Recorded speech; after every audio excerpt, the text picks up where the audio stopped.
Okay, it is 9 o'clock. I'll call our meeting to order here this morning on November 5th of 2025. Rise as you're able and we'll sing the national anthem.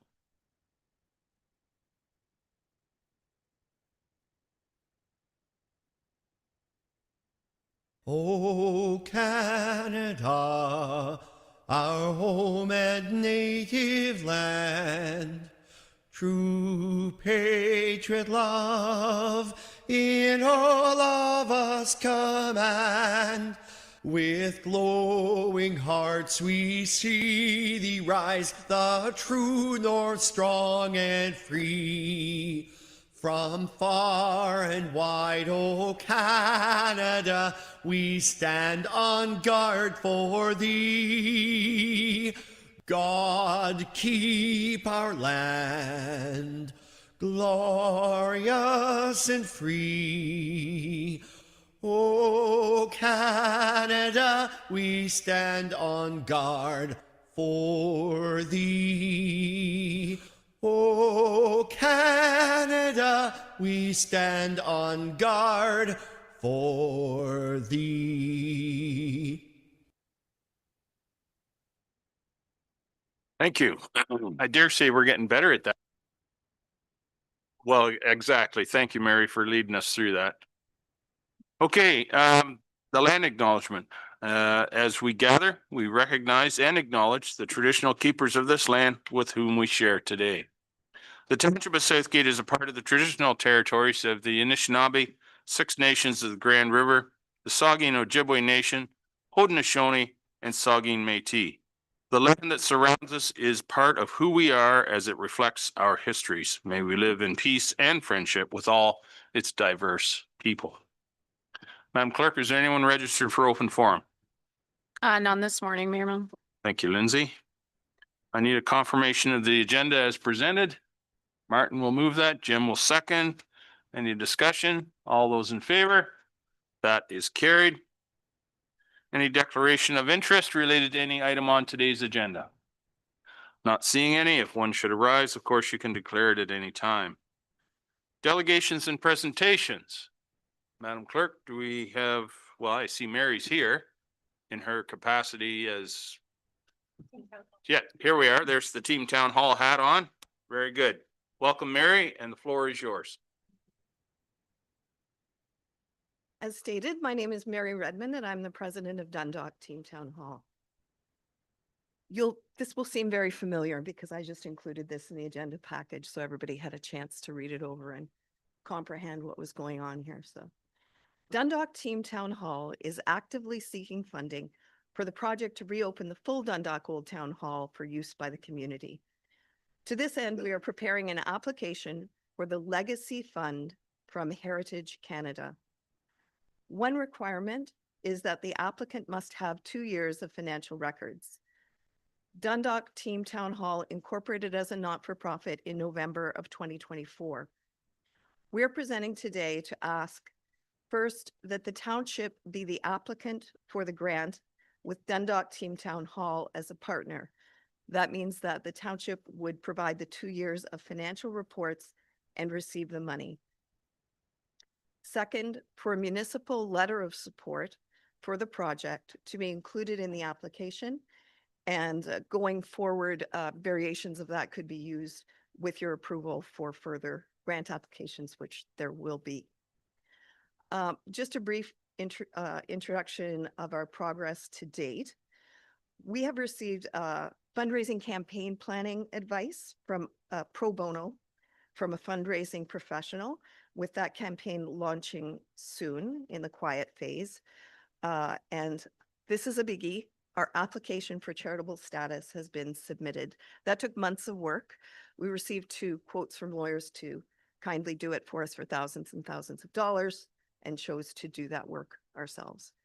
The second, we have a grant writing professional in place to prepare this application for us. Again, she does this for a living, but it's pro bono for this one grant for us.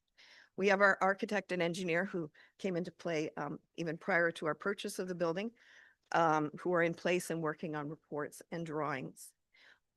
Board update, we now have a fifth member of the board in Brenda Atchison, who has valuable professional experience in the insurance business and much community involvement.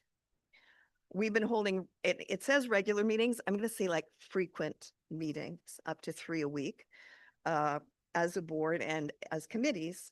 So the volunteer committees that we've established are construction, building and maintenance, grants, fundraising, communications and marketing, and usage programming.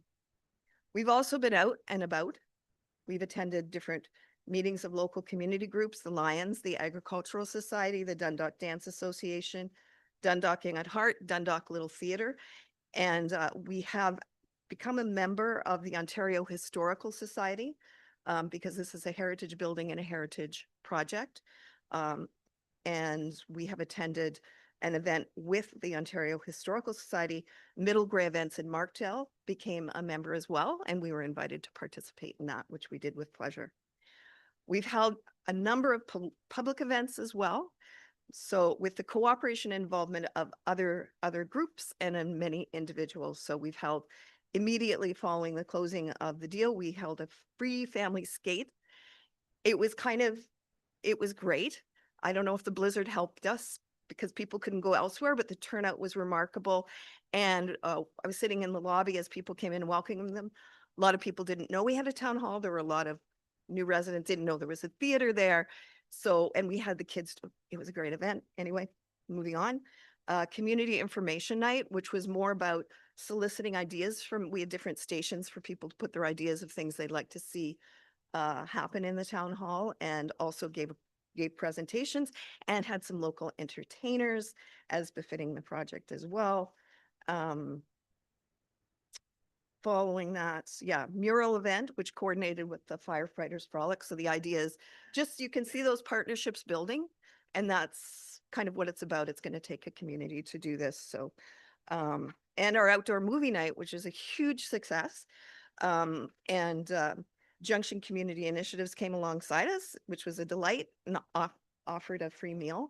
And at the end of the night, just as the movie Shrek was winding to its happy ending, the people from Latino's Pizza downtown dropped by and said, "Hey, could we give you free pizza?"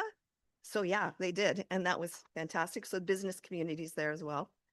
Coming back to grants, we're trying to get as much funding as we can through grants.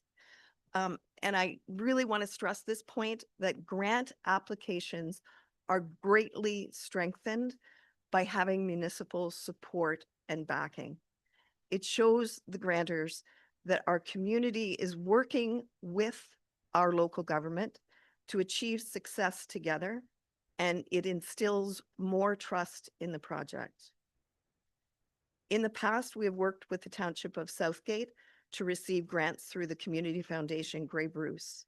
We would like to request the township be a joint applicant on other grants that will help ease the fundraising burden on the community by securing whatever funding we possibly can from grants. A lot of work goes into the grant applications, and our team has our grant subcommittee to put that volunteer time in. There is a Trillium Grant capital opportunity coming up in the new year. The not-for-profit requires 1 year of records, which we will have at that point, but support from the township again will be welcomed and necessary, I believe. Our application, the way that this fund and this granting opportunity works is you need an anniversary. So it's got to be at least 100 years. It could be 100, 125, 150 years. So our application is tied to the 100th anniversary of the death of the man who drew the plans for the town hall. He also surveyed Dundalk, did the Dundalk Town Hall and town plan, which I recently got a copy of from the Canadian Archives, which is kind of neat to see. If you worked in a legal offices, somebody, when we made our presentation to one of the groups, was very familiar with his name because it's at the bottom of the plan, and that's very important in these transactions. But he also did Holstein and Orchardville surveys as well. So his name is Isaac Trainer, and if it's not familiar now, we aim to make it familiar.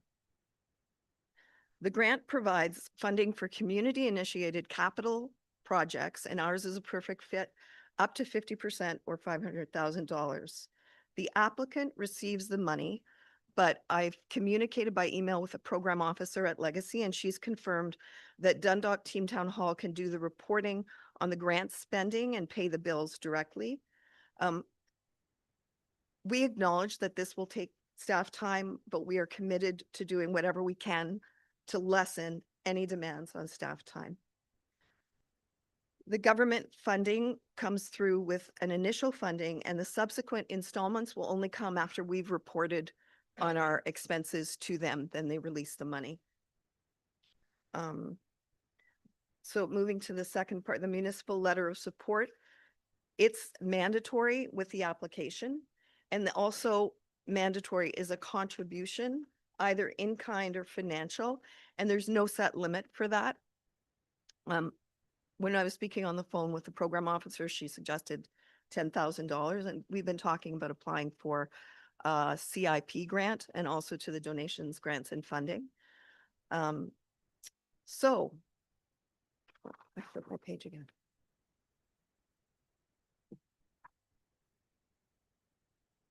Right. In conclusion, this project is only being pursued for the good of the residents of Southgate and with their already demonstrated support. It aligns with strategic plan goals, as anyone who attended the downtown town revitalization meeting where both Ken and Brenna presented could speak to that. And it's a concrete aid to moving a much needed project forward. That's the goal that was supported by all parties when the sale to the community not-for-profit was approved. My understanding is that in order for Southgate to partner on the grant and B, write a letter of support, procedurally, we would need someone to make an amendment to the motion to receive to make that possible. Thank you. Thank you for your confidence in the community to achieve this goal and for your willingness to consider continuing this township support through this grant partnership and letter of support. Thank you for your time. Thank you, Mary. Anybody have any questions for clarification? Joan and then Barb. Joan? Good morning, Mr. Mayor. Good morning, everyone. Hi, Mary. Hi. Are you asking for a letter of support plus also for us to be the beneficiary of the application or to sign off on The- the application? Yes, correct. Okay, thank Correct. you.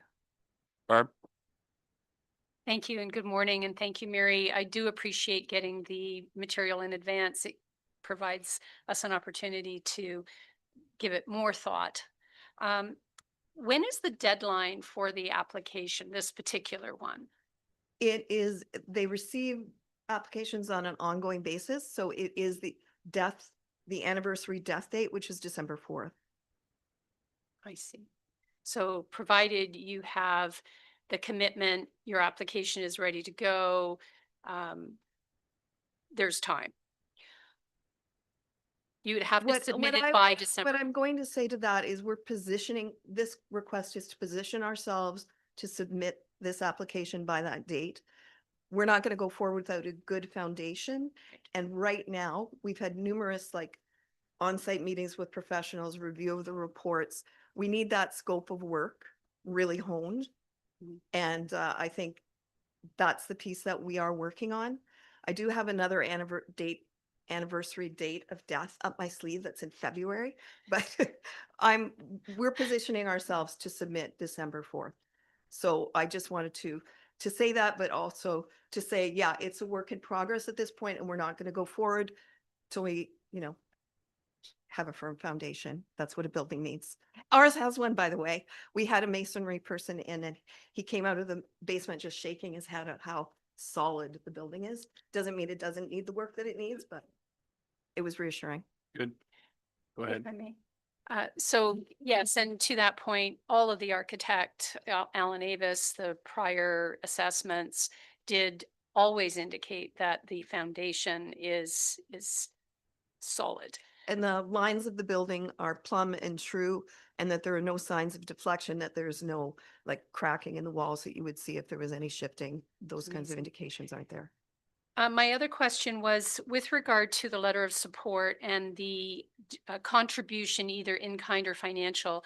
And I appreciate that you've had conversations with staff and you want to minimize the burden on them. So thank you. What financial commitment would have to accompany the application, given we're not at CIP takes time and you need to have, certain projects already scoped, and then the donations, grants and funds doesn't open or get awarded until January. Can there be the opportunity for financial support through the township, or what is the in-kind aspect of that? I was just trying to get a handle on, I mean, I know that when we were looking at a previous iteration of the old town hall, we had committed capital funding to that project to about the value of demolition. We also committed to paying for the lease back, which we got funding for, a commitment to fund. But what exactly would you require? And I would be prepared to make an amendment to get a staff report, because now I know we have a little bit of time on how we can provide that. Well, So if this, the financial piece, if you could oh, speak to. okay, yeah. So the staff report, you're meaning on the financial piece itself? I'm not sure at this point in Okay. time. The letter of support, how we can be the applicants, and maybe the clerk can, or Kayla can help out in this regard. Yeah. There is one more council meeting in November. Yes, and that's why I wanted Yeah. to make sure that there was that window. So the financial piece, what commitment do you need as the applicant? Do we need to have a financial vested interest at this point in time? And maybe I would also lean on staff's recommendation here. There is basically one line on the application where you indicate township support. So, I mean, you can't, we intend to apply for those grants, but they're not, I mean, like legacy, you don't have a grant until you have grants. So, I'm not sure 10,000 is basically what we need. I have rolled around in my mind as well, whether the fact that we were sold the building for 1,000 and it was appraised for whatever it was appraised for as an in-kind contribution, but that precedes the beginning of our project. So that I would need to get more clarity on from the program officer. I'm saying 10,000, and if you don't, I think staff would have to make a recommendation. Yeah, I'm gonna say that if we want to amend the motion, or actually don't have a motion on the floor yet, but we want to amend that to look for a report. Excuse me, those are the kinds of things that would need to be answered in the report rather than try to suss that out right now as we go. Although I see Kayla at the desk. Did you want to comment, Kayla? Thank you, through you. I was just here in case you did have a question for me. I do think that it's something that we need time to investigate, and Yep. that we can bring a report forward to clarify some of the financial aspects of it. Yep. I think that would be the best option rather than try to suss this out today here, right, as we sit here. A question too. Oh, sorry. If I may finish. Go ahead. Thank you. And thank you. I appreciate that. We're just going to be entering in the forecasting for budgeting, given, the new process. And I just wanted to understand those, before I make my motion. Yep. Thank you. Good morning. And thank you, Mary, for your wonderful presentation. It's to the point that was just mentioned, kind of in line with that. And I'm not sure if you would be able to answer, or maybe one of the staff, but it's just as regards to if the in-kind contribution could be limited to staff support only until 2026 budget review could be done.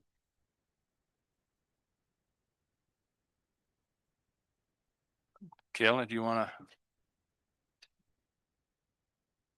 Yeah, I think that I just need a little bit of time to look into it, because I would have to look to see what's currently in reserves and budgets and what our current position is, and also try and get an understanding from the grant application of what exactly they're looking for. Just a Right. follow-up. So again, I think those are the kinds of things that would be sussed out in the staff report, but go ahead. Sure, thank you. And just thank you for that.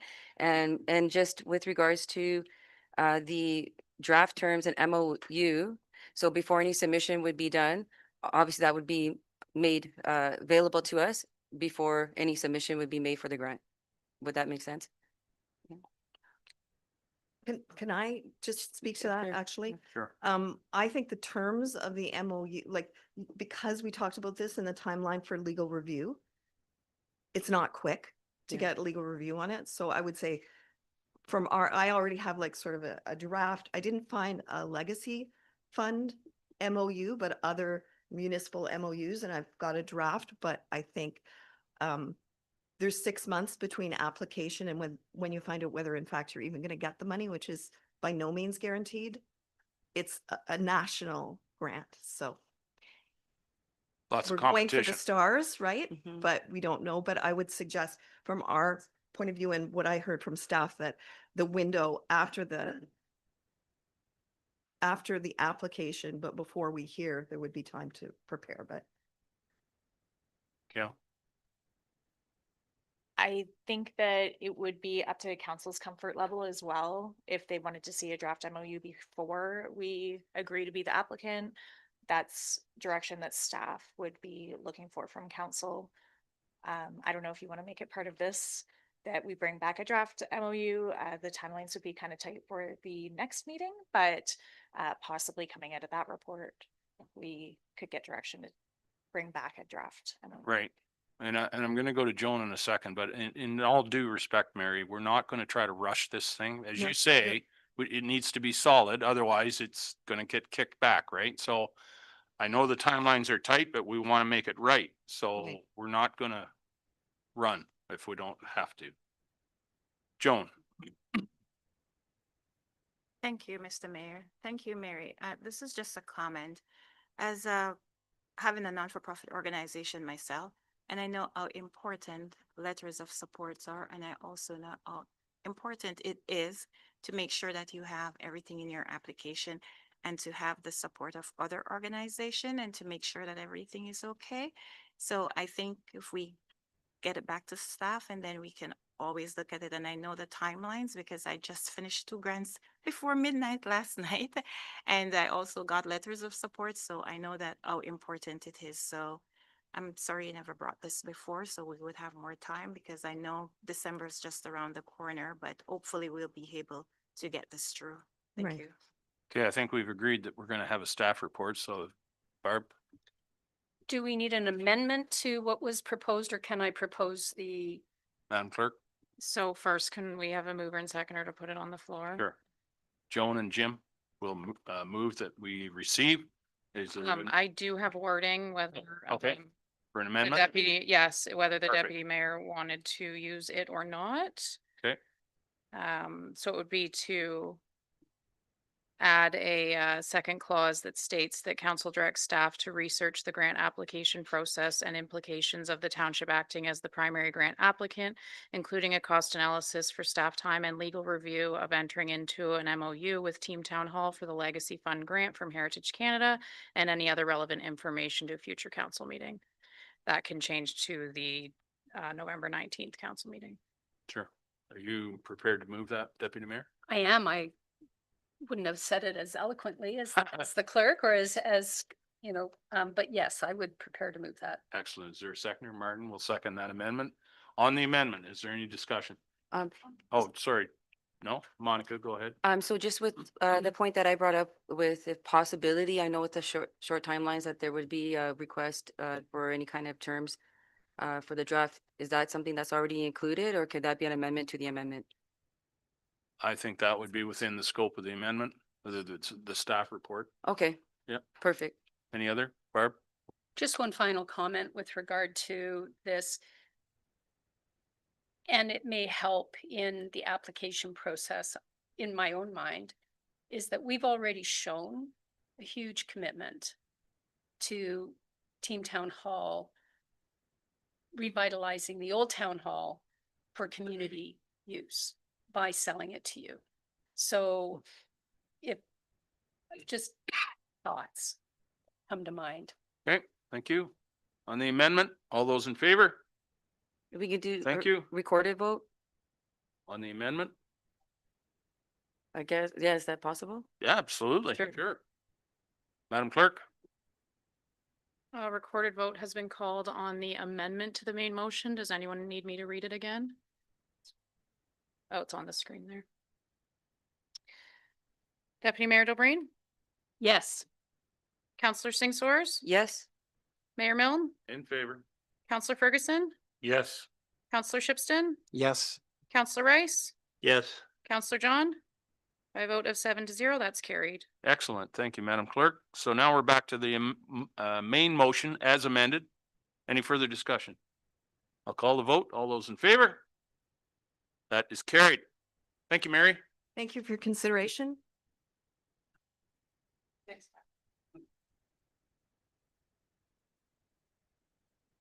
Okay, we need to adopt the minutes or consider the adoption of the minutes of the October 15th council and closed session meetings as presented. Someone care to move that, please? Jason will move, Joan will second. Any discussion? All those in favor? That is carried. Reports of municipal officers, Economic Development Department. Brenna, good morning. Someone care to move the report on the communities in bloom? Monica will move, Jim will second. Floor is yours, Brenna. Welcome. Wonderful. Thank you so much, Mr. Mayor, and good morning, council. This report is just presenting the Communities in Bloom evaluation. As you know, we had the Communities in Bloom Judges Tour this past summer.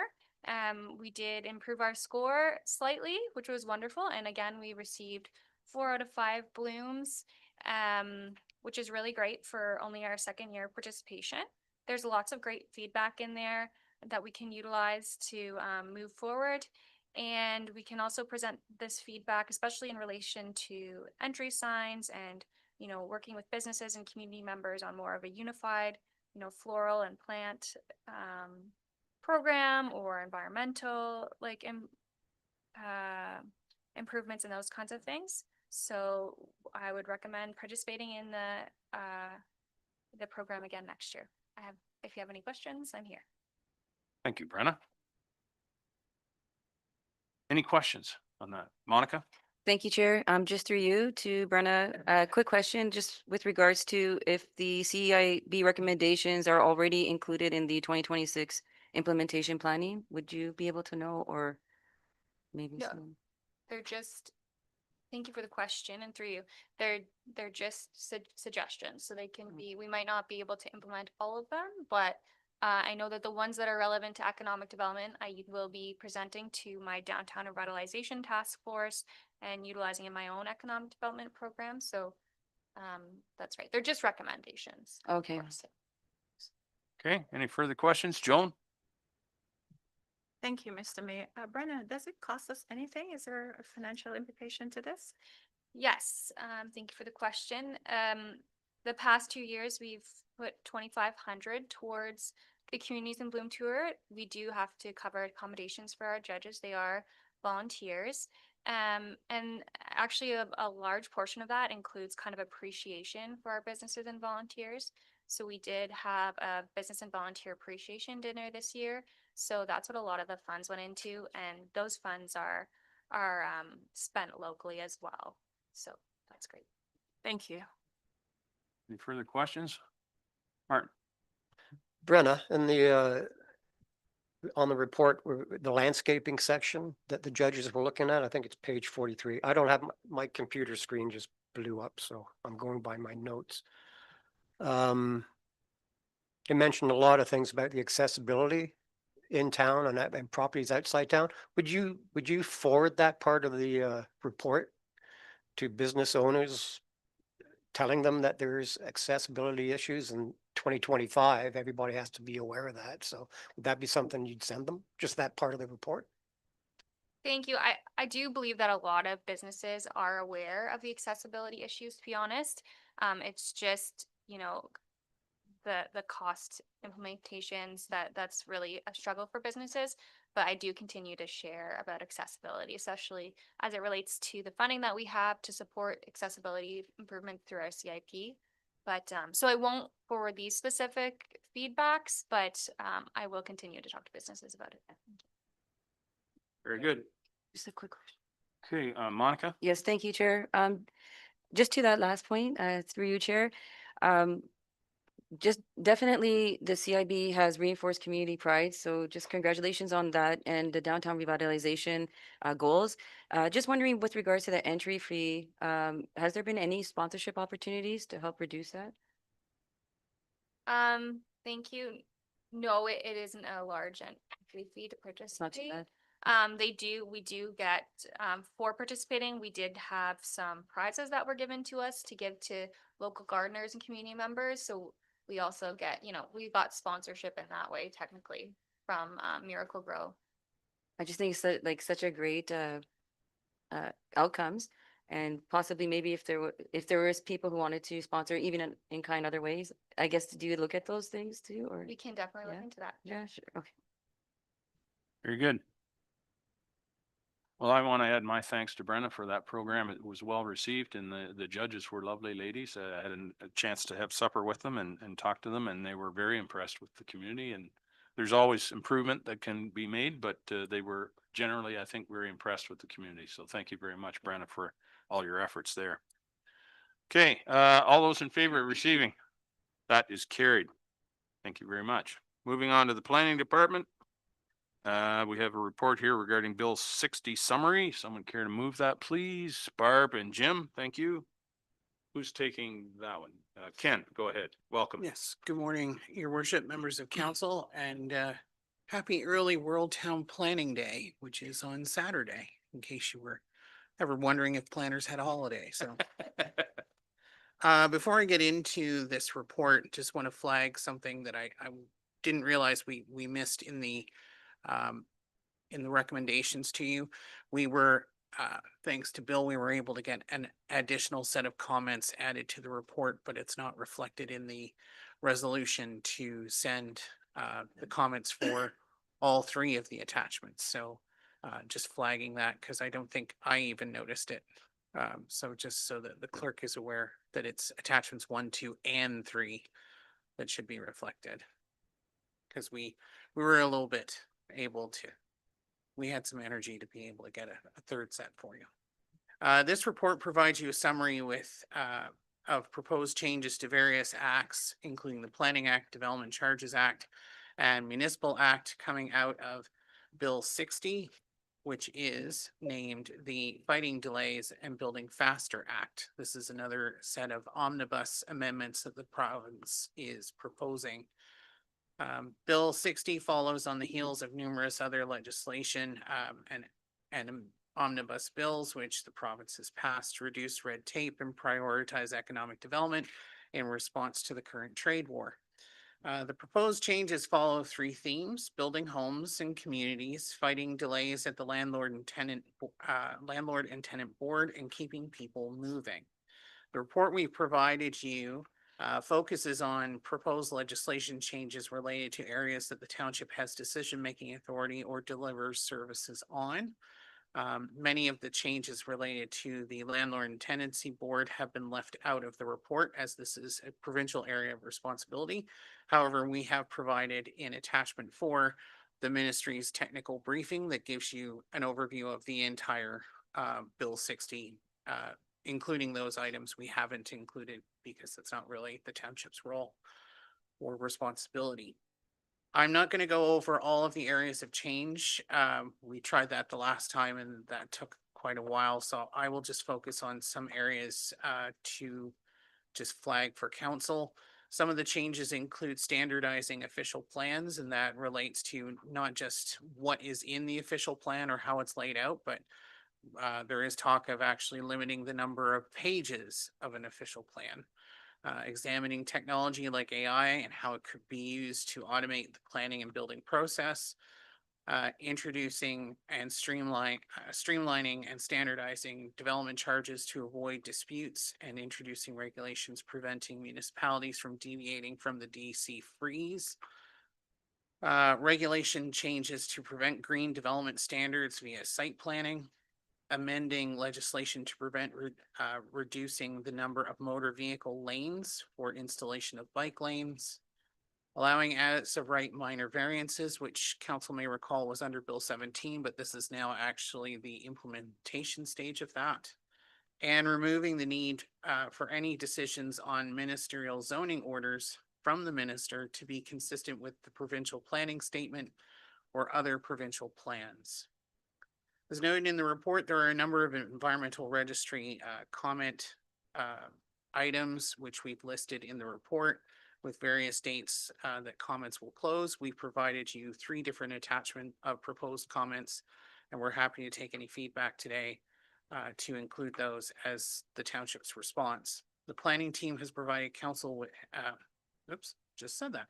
I would caveat our discussions with the fact that, like every other time we brought you summaries of new legislation, this has really come up quite quickly and our knowledge is continuing to expand. So, you know, everything that we're providing you is based on our knowledge today, but the legal and planning community continues to pour through the legislation. So things may change and shift over time, but we will provide you the best answers that we can if there are any questions, and the team's here, so we're happy to take any questions.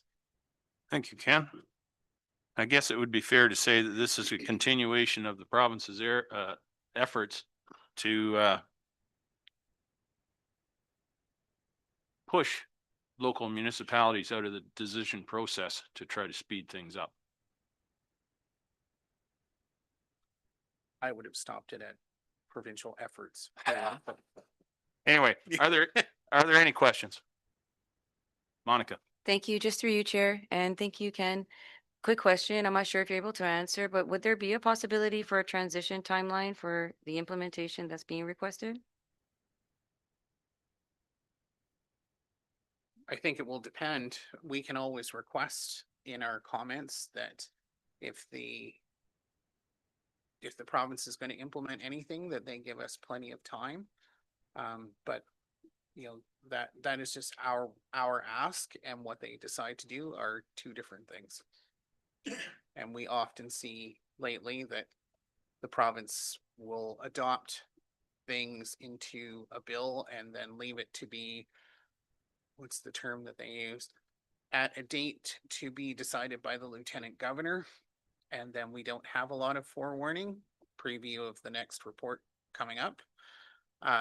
Other times they will put that as soon as royal assent occurs, the regulation change kicks in. What we're seeing in parts of Bill 60 is that it's a continuation from Bill 17. So as of right variances, for instance, they're going to have to come up with a regulation to actually implement that. How quickly they'll have that regulation done and then in effect. But we can always ask for, you know, 30, 60, 90 days warning before something comes up. That would be the hope, because it's better for planning, but thank you. Barb? Yes, and they often go out to comment and then reach royal assent 3 days before the commenting period closes. So, yeah. My favorite was the one where it was 20 days and the comment period still had 20 days to go, but that's. Thank you. And thank you for responding. I really appreciate that you did mention in the attachment, I think it was 2, that smaller lots don't always fit with a more rural car-centric region, especially those in the snow belt. And that the closer and closer and the smaller the lot that we are building, the taller the buildings. So not only do we have conflict with snow storage, snow removal, parking conflicts, but now we, are required to upgrade our fire department in order to provide or keep the community safe. So if that language, I know that you said that could be incorporated into the script, just to stress that one size does not fit all, and the more rural snow belt communities that don't have public transit, it's creating conflict. Thank you. Through your worship, yes, we can add that. Any other comments, questions? Joan? I was warned by Jim that I'm not speaking in my mind. Thank you. Ken, I am happy that you did clarify the landlord and tenant board section, because when I saw it, I was like, I thought that was left out. I thought they had said something about moving some of what he wanted and some of the changes. So thank you for the clarification on that. And Yes, if, and you can add more to it if you want to. just through your worship, we wanted to really, given the fact that the legislation sort of came about and then we had very limited time to react, we wanted to just focus on the aspects of the bill that are really going to impact the township or it's part of a function that we deliver.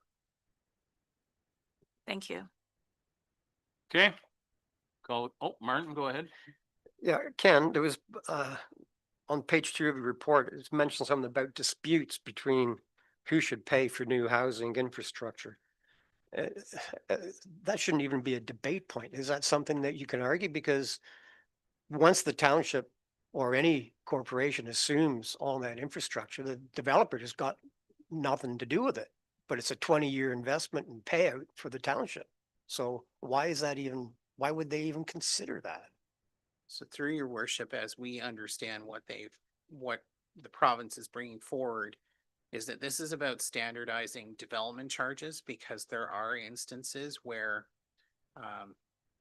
I'll say perhaps a municipality, I wouldn't necessarily say ours, but another municipality's DC charges might be ambiguous in terms of what they can charge or what they are charging on. And then there becomes a dispute between the developer and the township. And that's where, from what we're seeing in the legislation, they want to standardize development charges so that you avoid that. The risk with that, however, is that I think Bill said it best one day, whenever the province introduces a regulation, it's not cutting red tape, it's adding red tape.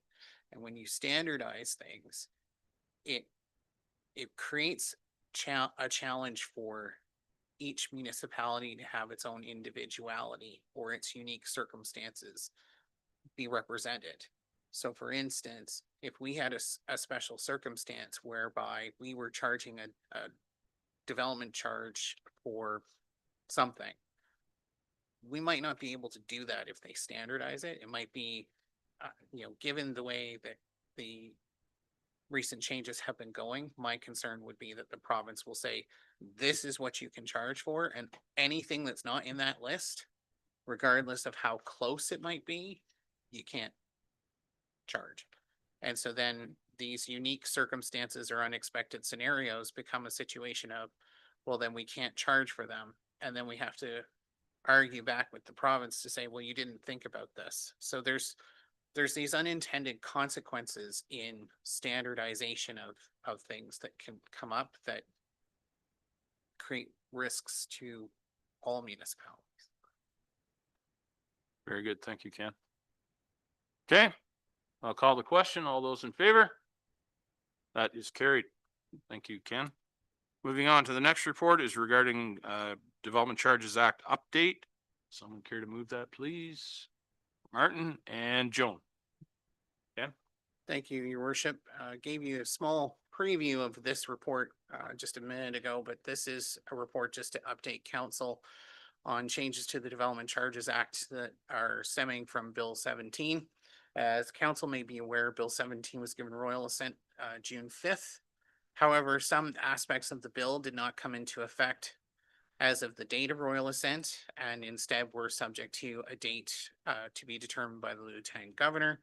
One of those changes was the ability to defer payment of DCs for all residential buildings until just before issuance of an occupancy permit. The township received notice via Watson's, which is the firm that's helping us with our DC update, that the Lieutenant Governor had chosen a date, which was Monday, November 3rd. So we received word of that last Tuesday. We got the official letter from the province, from the minister. We got word of it from Watson's on Wednesday, and we got the letter from the minister on Thursday. And so that change is now in effect as of Monday. And just to be clear, that provision only allows DCs to be deferred to occupancy for residential buildings. Any others would then have to be, can request a deferral through the Development Charges Act, but then those decisions would then come to council for an agreement. And you would then have the ability to make a decision on that request. We did have a couple of requests for deferral of DCs for residential development that were originally planned to come to this agenda. Those have been withdrawn because the change to the DC Act came into effect before council would make a decision. So we will deal with it internally as per the act. So I'm happy to take any questions. Thank you, Ken. Are there any questions? Okay, not seeing any. I'll call the question. All those in favor? That is carried. Again, thank you, Ken. Moving on to building and bylaw services. We have a report here regarding canine enforcement update. Someone care to move that, please? Joan, seconded by Martin. Hannah, is that your report? I'm gonna- Ken? Okay, thank you. And is here to assist as required. So staff are bringing this report to amend the contract with Municipal Support Services as a result of council's recent amendments to the canine bylaw to remove the second municipal inspection. And so that is what is principally the reason for this report. However, we wanted to give you an update on enforcement activities considering a recent incident in Dundalk. And before I go any further, we're not going to get into the details of that incident. We're just going to speak to the enforcement update, because that matter is still under investigation. Following the incident though, MSS requested a meeting with municipal staff to suggest and bring forward some ideas to address ongoing issues with roaming dogs. Despite efforts by township staff to educate the public on their responsibilities as dog owners, MSS, the public and staff continue to see instances of roaming dogs. Increased mobile and foot patrols have been initiated by MSS, and MSS has also reported increased patrols have been seen by OPP as well. Residents have interacted with MSS staff because of these increased patrols and they have received positive feedback when MSS staff have encountered citizens.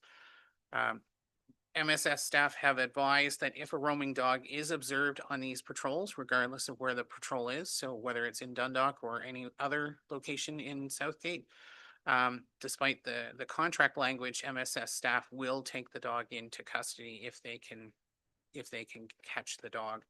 Staff will be making efforts to update the contract to reflect this for mobile and foot patrols. MSS is no longer giving warnings given circumstances and will be issuing tickets to dog owners if they can capture the dog and if the dog is tagged and we can find the owner. Also, if the dog isn't tagged and the owner is eventually found and claims the dog, they will also likely receive a ticket in addition to all of the typical charges that we would apply for impounding. Staff and MSS are going to continue to work to continue to educate the community and look at other ways to monitor and deal with the situation.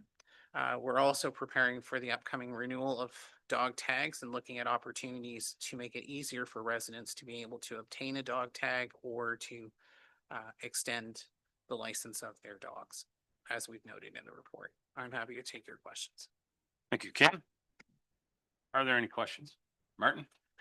Yeah, I agree with most of the, well, all of it. The one question though about getting people to do the tickets, there was mention that could open the Frank McIntyre building as some other places for the people to come in. With the use of the Q code or the Q scan, or whatever they call it, do we have that now, or would that be a way to get people? Because you can have it on the website, can't you? And then you can just take the shot of the thing right from the website. Would that be cost effective to get people to sign up? Through your worship, I think you're referring to the QR code, the little thing that you scan. Yeah. Through your worship, part of the challenge is that in order for a tag to be issued, we have to invoice. The system doesn't quite, like you'd have to, if you scanned it, you'd be able to register, but then we would need to issue an invoice to then receive the payment through our payment system. So it's not, it's not, we're not in a position that you could just scan the code, put in the information, submit your payment, and then off it goes. But, we're trying to look at and theorize some ideas that would make it easier, whereby if we were to open, say, the Frank Mac or the municipal office on a weekend, you could come in and register your dog and then be able to pay at the same time and get your tag. And so then it might be easier and get that educational piece out there, because we do recognize that a good chunk of our residents are commuters back and forth, and so our office hours may not work for that. Very good. Barb, and then Joan. Thank you, and thanks, Ken. I thought Bill was there too, but, and Victoria and Hannah, all of the people and everything that goes into doing this. I'm not opposed to any of the recommended changes. Perhaps having after hours, get your dog tag. The bottom line is that people are not keeping their dogs leashed or contained. I understand the circumstances in the new developments where, you know, fences are expensive and a lot of the properties aren't even ready to receive a fence. But all of these changes are going to come at increased cost, and that is borne by the taxpayer. So responsible dog ownership comes with, I don't even know how to, I'm not sure how I say it, so I'm not going to say it at all, but the responsibility is the dog owner. So I hope that the ticketing or the fines are going to help recoup the cost or be close to cost recovery, because irresponsible dog ownership should not be borne by the rest of taxpayer. Joan? But it Ken, is. Ken, you want to add something? Go ahead. Just want to add, in terms of the increased patrols that MSS is doing, just want to clarify to the deputy mayor, if I may, that that's actually within the bounds of the existing contract. So that's not an additional cost. It's within the cost framework that we have. But yes, if we do open the Frank Mac, for instance, that would be an additional cost to the township. But I'd also say that if it's helping us with educating our dog owners and getting the word out, then perhaps it's a good investment. Yep. And I agree. And if it produces more dogs tagged, they can be returned to their owner more quickly and more cost effectively. So the revenue from those dog tags helps to recoup the expense that's incurred. I wonder why they weren't doing the patrols to begin with if it was already included in the in the contract. But I'm glad that they are seeing that we have a situation and that it's necessary now. Thank you. Oh, Ken? Through your worship, they were doing patrols, but it is recognized that we're part of a series of municipalities that are in the contract. So perhaps it wasn't to the level that it is now, but they were doing patrols. Joan, please. Thank you, Mr. Mayor. Ken, I'll piggyback a little bit on what Deputy Mayor said. I am not too sure if I agree that we should pay staff extra to be out later to take responsibility for, and I don't want to be harsh on the dog owner, but if you own a dog, you have a responsibility to take care of your animals. And it is true that they roam the new subdivision. I am happy that we will be having more patrol because I thought there was none. And I too was going to ask if there was an extra cost for MSS to be out more often. But yeah, I guess we'll have to ask staff, do you really want to come out to work a little bit later to take care of somebody else's problem, and it's also going to cost the township. They are dog owners. They should be responsible. And I know some might be gone all day and the dog get loose or something, but responsibility. And I think the education piece is out the door because they were educated, but they weren't acting on the information that they received. So yeah, it's more of a comment than anything else, but thank you for the report. Thank you, Joan. Jason? To the patrolling, Ken, how often do they patrol? Do we have any idea? Or are they every day or once a week or just roughly? I kind of agree with Barb and Joan, like it's falls on the taxpayers. It's, it's one of them things. We can only do so much, and I get the education part of it, but after that, I don't know how much we need to spend on it, but just wondering if you have any idea on the patrolling. So through your worship, following the incident, I stand to be corrected, and if I'm wrong, Hannah, please jump in. My understanding was MSS was doing a patrol every day, but then after a period of time, they've scaled it back to about 3 times a week. What I would reemphasize though is that these patrols are built into the contract, so it's actually part of what we're going to be paying for their services right now. So this is not, so the fact that they might have been doing, say, a patrol once every 2 or 3 days, and then they increased it, that's all being accommodated within the existing framework that we have. So it shouldn't add to it, the additional cost.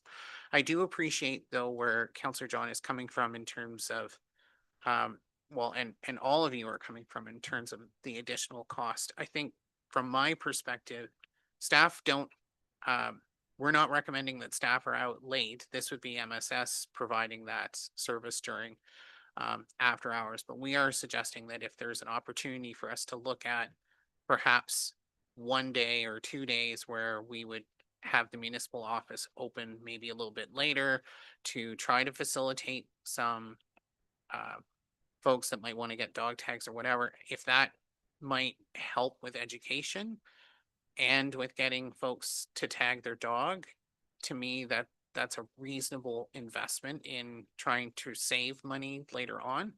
But I absolutely agree with council, all of you, particularly Councillor John. It's not our responsibility. This is the responsibility, or sorry, Deputy Mayor too.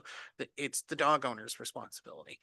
And we can only do so much to hand out pamphlets and have conversations, but if they're not responsible dog owners, that's where fines and fees and penalties are available. If you can.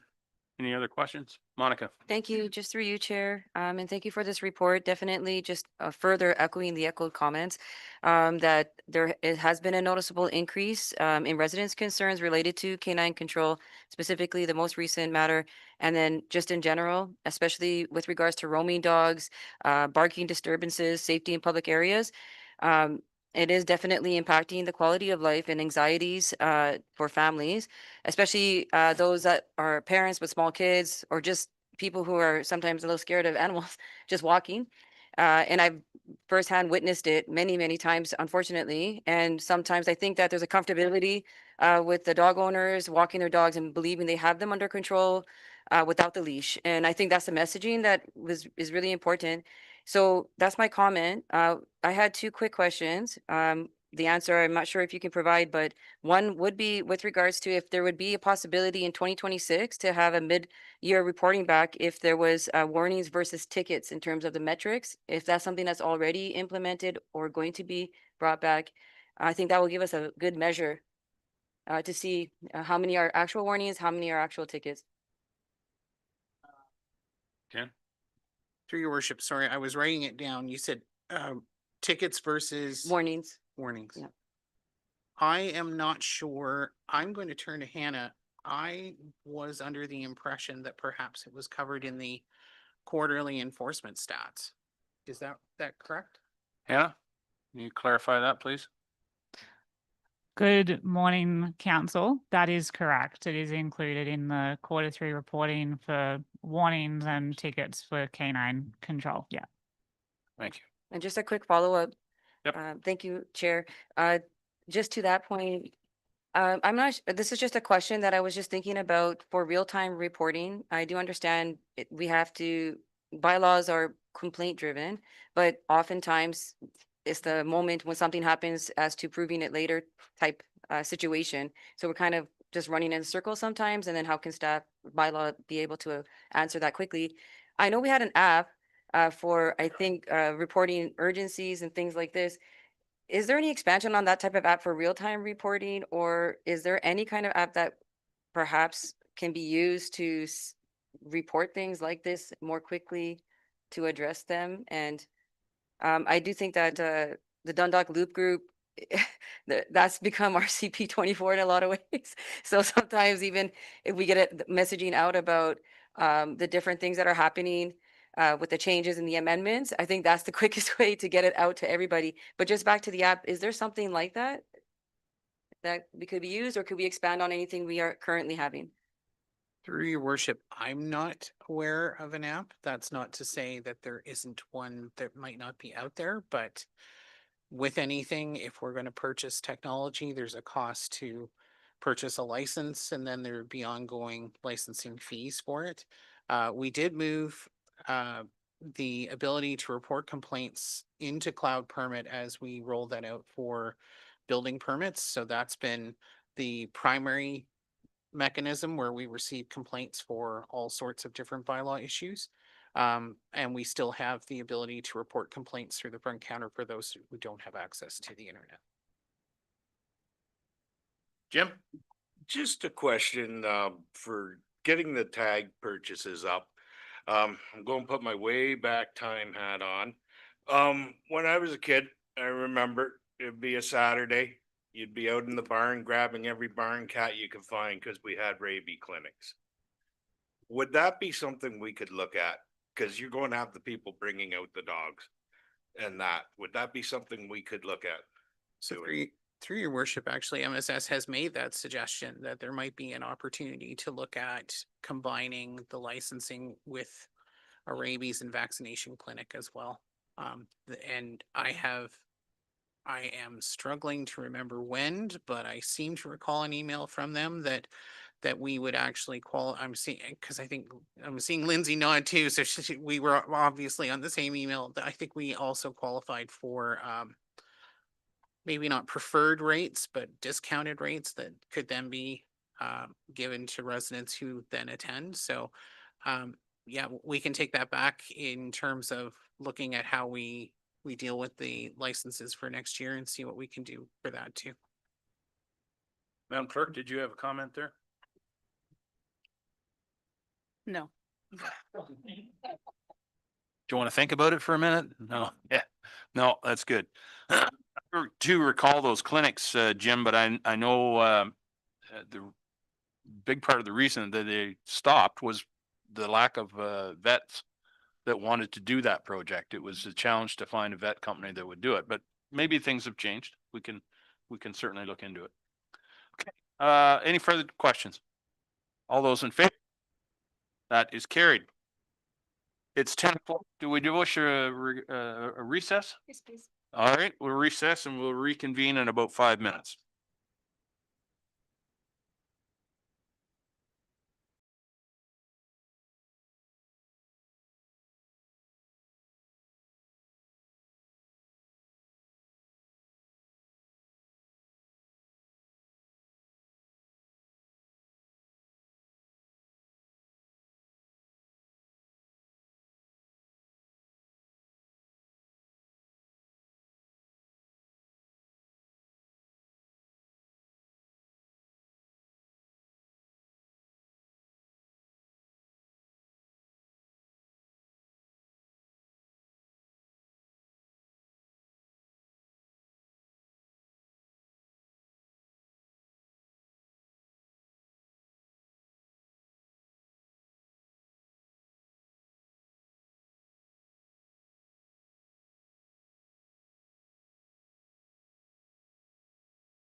next report is in the Public Works Department. We have John Watson here with us this morning.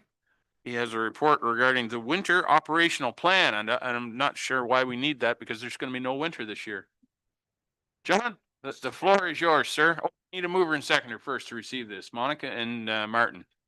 John, welcome. Good morning, and yeah, I second your opinion of no winter this year, but just in case we're wrong. Just in case, in the this is- side chance. Yep, this is just the annual document that we make up every year, showcasing our minimum maintenance standards and getting council's blessing basically on our plan for the winter. Okay, any questions? And I know it's a lengthy document, but I encourage everyone to at least take a cursory look through it. There's a lot of good information there, a lot of interesting information. When people start questioning why their road isn't done first, well, we can't do every road first, and but the guys and the crews do a great job of getting to everybody eventually and as expeditiously as possible. So thank you, John, for that. I know a lot of work goes into this report. Are there any questions? Not seeing any. All those in favor? That is carried. Thank you, John. Moving on to the, I guess, John, you got another report here regarding the blue box, not the blue blocks, the blue box. Well, there might be blocks in the box. That almost sounds like a Dr. Zeus thing, doesn't it? It does. Yeah, anyway. All right, blue box transition update. Enough commentary from the mayor. Barb will move that. Seconder, Monica, thank you. John? So this is basically another update on the blue box transition and looking for some guidance and I guess final resolutions on how council want to proceed. So the first is we have been contacted through Circular Materials to continue funding for depot recycling services for eligible or residential properties within the township. And we're just seeking guidance on, there's 5 options laid out there. One is that we have a residential bin only in the depots. So the non-eligibles or the industrial and commercial properties can't take the recycling to the depots. Options 2 and 3 are 2 bins, one for residential, one for industrial commercial, but one is with a user fee and one with not for the industrial commercial. And then the 4th and 5th options are co-mingled bin. And again, just splitting up between user fee and non-user fee for the industrial commercial. And the second resolution is just looking to proceed with how council wants us to treat the curbside collection for the industrial and commercial properties that aren't covered under the contract with Circular Materials. Happy to field any questions. Okay, thank you, John. So maybe first, we'll deal with the first request. If you want to just, again, give us our options, because this is confusing. There's a lot to think about here. Yeah. What are our options and what would you recommend? Okay. So our options are, again, we have one single collection bin at the depots for residential collection only, and there's no depot collection for the industrial and commercial. Second and third options are, make sure I have them in the right order here. Yes. Second and third options are that there are 2 bins at each depot. One is funded through Circular Materials, which will be for residential properties only. And the other bin will be for industrial and commercial, which would be funded through the township. We would have to pay to truck it to recycling facility and get rid of it. So options 2 and 3 are basically splitting that up to whether council wants to proceed with a user fee to the industrial and commercial properties that bring their recycling to the depot as a cost recovery for us taking it there, or no user fee and the township funds it through taxation. 4th and 5th options are, there's one single bin that's a co-mingle between residential and industrial and commercial. And Circular Materials will fund a certain percentage. They have a formula made up that they would pay for so much tonnage based on eligible sources from multi-res buildings. That would be a certain total tonnage per year that they calculate would be created by them. Circular Materials would pay for that tonnage basically. And once they've hit that tonnage in a year, the rest of that year would be on the township to fund. And again, breaking it out into whether there's user fees for the industrial and commercial properties or no user fees. Staff would recommend going with the 2 bins. It's just a lot more straightforward and cut and dry. Circular Materials is paying for one and one is paid for us. And as far as the user fees, Okay. Any questions? Monica. Thank you, Chair. And thank you for the report. And I know it's a little something to get our heads wrapped around. So just to process it back out. So basically, what the change is, non-eligible waste items, meaning garbage or materials that are not included in the new recycling program. So furniture, construction debris, bulky items, plastics, some packing materials. I'm on the right thought? so it's just recyclable materials. Just only. recyclable? Okay. Do we know yet, or has it been already shown that how much it would cost Southgate residents and township in 2026? Is that information we have yet? For For this new, I know the part that we would have to be paying for, or is that what we're trying to understand? so we had in the last report, and it's in here. Are you talking about the curbside or the depot? Both. Both? Okay. Yeah. So for the curbside, we estimate it would cost approximately 35,100 annually to provide the curbside collection for them all. As far as the depot, it's hard to say how much material is actually going to come in Mhm. from them. We estimated in filling it in calculating our annual cost, we estimated about 1.5 tons collected bi-weekly curbside. So you could maybe assume there might be 1/2 ton or a ton bi-weekly from them that could be brought into the depot as well. Or if we don't provide curbside, then that would come in then as well. Okay, and just a follow-up. Yep. So just with regards to curbside, thank you for that, by the way. Is there a consideration to have additional blue bags picked up that do not fit in the bin? No, there's not, because we have the touchless system where it's just the- Touchless, okay. yeah. So that being said, residents can, well, yeah, so eligible sources can reach out to Circular Materials about getting a second cart blue bin. Okay. If they can prove that it's one cart isn't enough for what they produce. And as far as the industrial and commercial, the non-eligibles, if we choose to do the continue the curbside collection for them, they could also purchase a cart from us and an additional cart for us to collect. Okay, and just to that point, the reason I'm raising this is that there are residents that have shown me their garages that are packed with so many bags, multiple residents that either because of depot times, they're not able to get there because of course commuting. So the other question, I don't know if this is going off topic, but if there would be consideration to increase the depot times, I know there's a Saturday, but yeah, this is just something that's continuously coming up in conversations about additional blue bag issues. They open up their garage and I'm like, oh my gosh, there's like 20 bags in there. And then some have issued cars in different situations, but yeah, that was just, this is what was, highlighting to me. Yeah, so I'm not sure if you have any comment for that, but. Well, it's just as far as the additional times, that would be a budget thing we would have to look into, because then it's obviously more operational costs. Barb. Thank you. And it is for residents, the eligible sources. It's free. Yes. You can take your recycling to the depot if you can't get it. And you can also compress your bottles and cans and as long as they're rinsed, because if the bag that is taken to the depot is contaminated, it is deemed waste and you have to pay for it. Got that call the other day. So I learned something.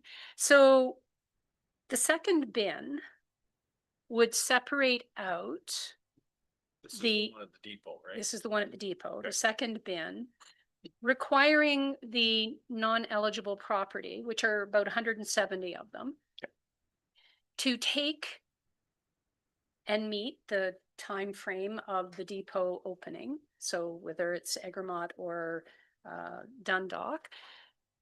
So the inconvenience of a commercial enterprise or a church or the Southeast Great Community Health Center physically packing up their bin into a vehicle, if they don't have a truck, the inconvenience of all of that, can take it to the depot and pay whatever the amount is going to be. $206 annually if we are going to pick it up at curb to help cost recovery of doing that curbside collection of $35,000 a year. I think the province is mandating that they're not eligible. And I think what I would like to see is that we continue the service that we've provided as a premium service. This is adding on that extra run on Friday, if that was what we were talking about the last time, that there be a charge that added to their property taxes. It would, the amount that it saves them, they still have to pay for it once they get to the transfer station. So That's what you guys want to proceed, well, yes. right, if that's one of the options. So if I were a business in downtown Dundalk and I'm no longer getting curbside collection, I have to go to the transfer station however many times, or it's going to end up in our landfill. Is there a cost associated with the second bin? And will that be recovered through the fee for drop off? Let me rephrase this. If we continue to provide the curbside collection as a premium service, we will likely not see hopefully not see a lot of industrial non-eligible sources being dropped off at the depot. Therefore, it wouldn't be taken very often until, it reaches a capacity. If it was one bin, I'm just walking myself through this, Mayor, sorry. And I thought I'd figured it out. If we only have one bin and they're going to charge us a percentage, whether or not people are taking it there. So we lose. We have a second bin. It costs us more for the bin and to transport it, but we don't know the frequency of how often we would have to take it to be emptied, especially if we provide a premium curbside service. I'll leave it there for a moment. So if I can just address that one. So we currently have recycle bins one recycle bin at either depot. The extra residential bin that CMO is wanting to put in there for the residentials would be funded through circular materials. So payment, they would pay basically a rent on the bin. They would pay for us to take it to the transfer station and dump it. So the cost incurred in that would be mostly just our trucking of that bin to the recycling facility and then paying to get rid of the recycled materials. Sure. Just throw yet another little tweak to this. So they want to pay us for another bin for residential that we're already picking up. Do we need a second bin? So they would be paying for the residential bin at the depot. And it's for the main reason that they're wanting to offer the residential bin is for the multi-res buildings. So any building that has more than 6 dwellings in it is not getting curbside collection covered through their new curbside program. So this is their way of offering still a free recycling service for residential properties. But it's just not getting collected so Edgewood Suites would be an example of that.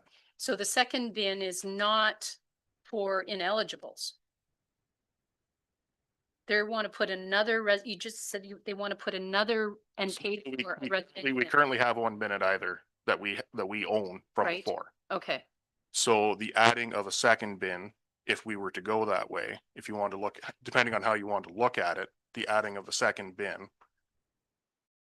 through circular materials. And those could be the residentials. If we want to do it that way, just to look at it budget wise, it's not going to cost us. okay, so we'd convert our current residential bin to the non-eligible Yeah. bin. Okay, thank you. Looking at the map. I still am supportive of, even if it's for 1 year, providing the curbside collection as a premium service to ineligible commercial, industrial that currently receives it. So of the 170 properties, and if I multiply 170 by 206, it comes up to be almost $35,100. So we're not trying to make money. We're just trying to make it cost recovery so that it's not borne by the taxpayer, and that the benefit of our waste diversion system that has worked really well and has been a model for others for over 20 years is going to be fractured. And I would be supportive of moving that we, even if it's just for 1 year to see how it goes, but also include communication to those properties about why, and that this is a cost recovery convenience for them. Otherwise, they're going to be expected by the province to take their recycling to the depot and pay for it there. Thank you. Was there a motion in there? Sorry. Yes, You did use the word, I'm but making a recommendation that we continue curbside recycling collection to the ICI.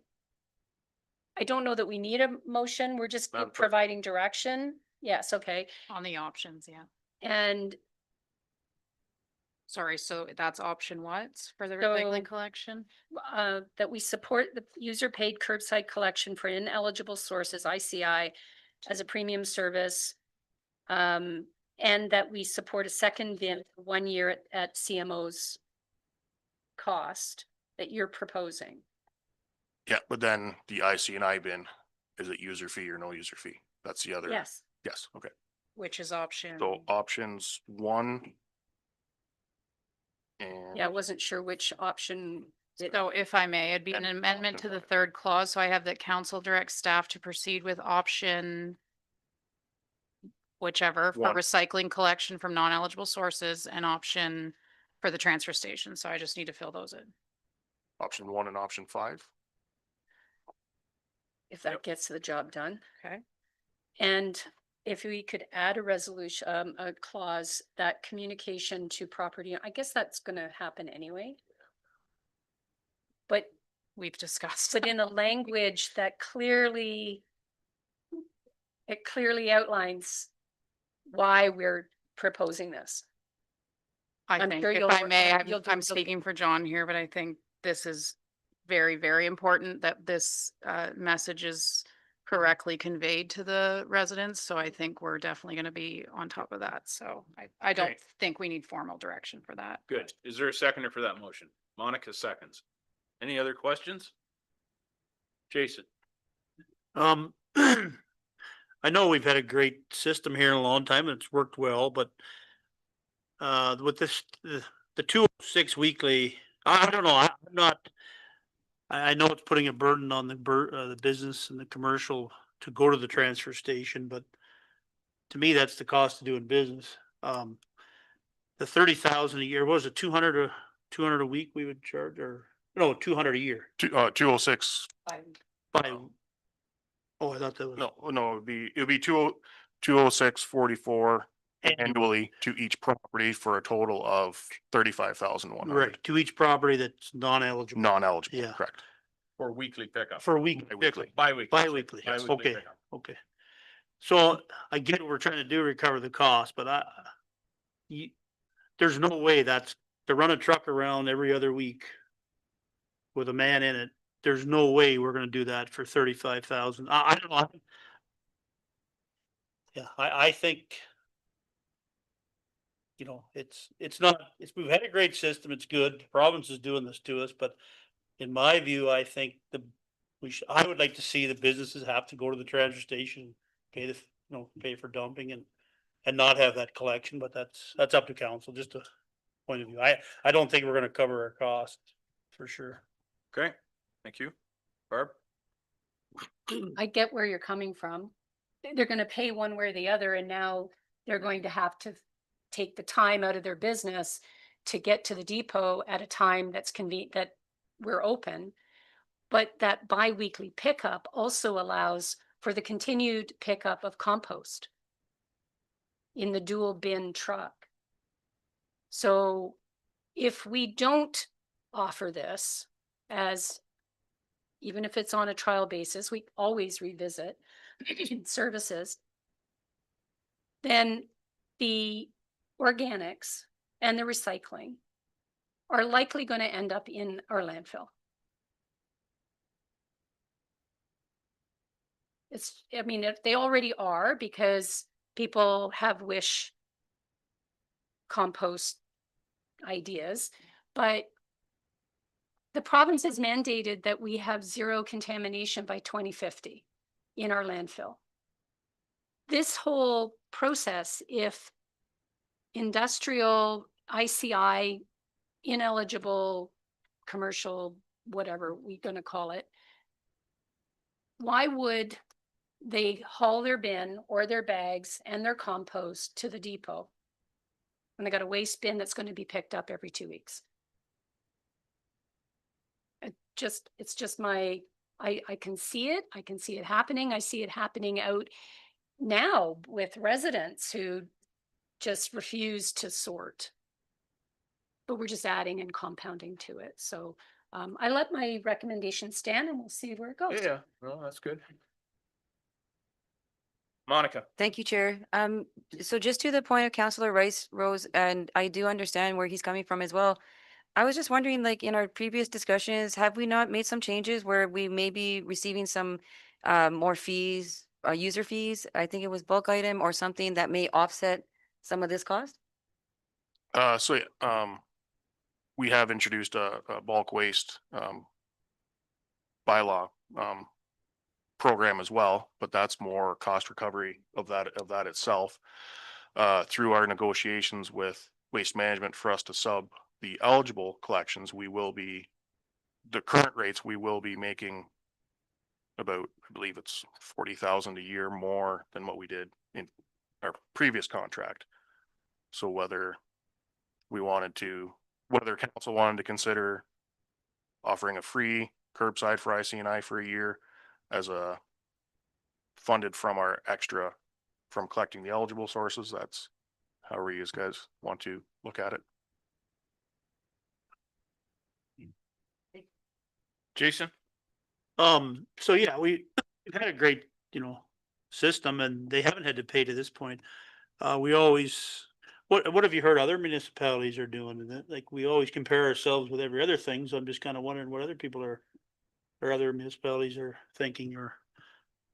So it depends on depends on the municipality. Some of them are they're not offering any services for the industrial and commercial. They have to look after private collection for their recycling, and other ones are offering, so they have to do their own separate contract from CMO for a collection company. And so if you notice driving through, for example, Durham, you'll see the blue bins out, and there's also green bins out at commercial businesses, and that's the commercial recycle bins. And so West Gray is paying for that to get collected.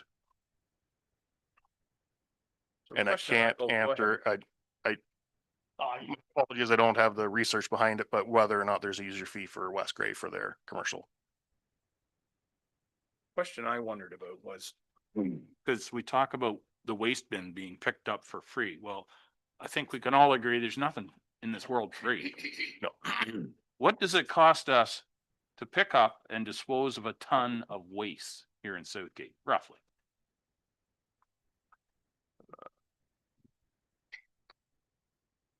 The reason I asked that question is what's it gonna cost us per ton to pick up the ICI recycles and ship them to wherever the yard is that they get shipped to? I presume it's Riverside or somewhere in Guelph, maybe. I don't know. It doesn't matter, but what's that cost? Because as the deputy mayor has alluded to, if it's gonna cost us, I say us, the township, if it's gonna cost us more to move that recycling to wherever it needs to go, if it's gonna cost more than putting it in the landfill, why would we do it? Other than for philosophical reasons. But if the hard cash reason is it's gonna cost us more to ship it to Guelph than put it in the landfill. So Yeah, please. the recyclable materials, they go to Mount Forest. Oh, There's okay. a recycling facility there. So, I worked out the cost for the IC&Is would be roughly $900 per biweekly collection to do all of them. And as I said, that was 1.5 tons roughly of waste. So my brain isn't working right now. So that's about $600 a ton. Sure. To collect the recyclables and take them to Mount Forest. So what does it cost currently to pick up and dispose of a ton of waste? It would be, I don't know the exact number, but it would be less because we're not paying the $300 a ton to get rid of the Right. material. Exactly. But again, you're losing your lifespan of your 100%. Absolutely. Yep. That to me is the quandary. Right there. Because nothing's free. Or the small business person takes their recycles home and puts them in their own blue bin at the end of their own laneway. Right? Absolutely, that's what's gonna happen. And CMO is gonna pay for that. Yeah. So that's what I would suggest everybody to do. Just saying. Might as well be honest, right? That's what's gonna happen.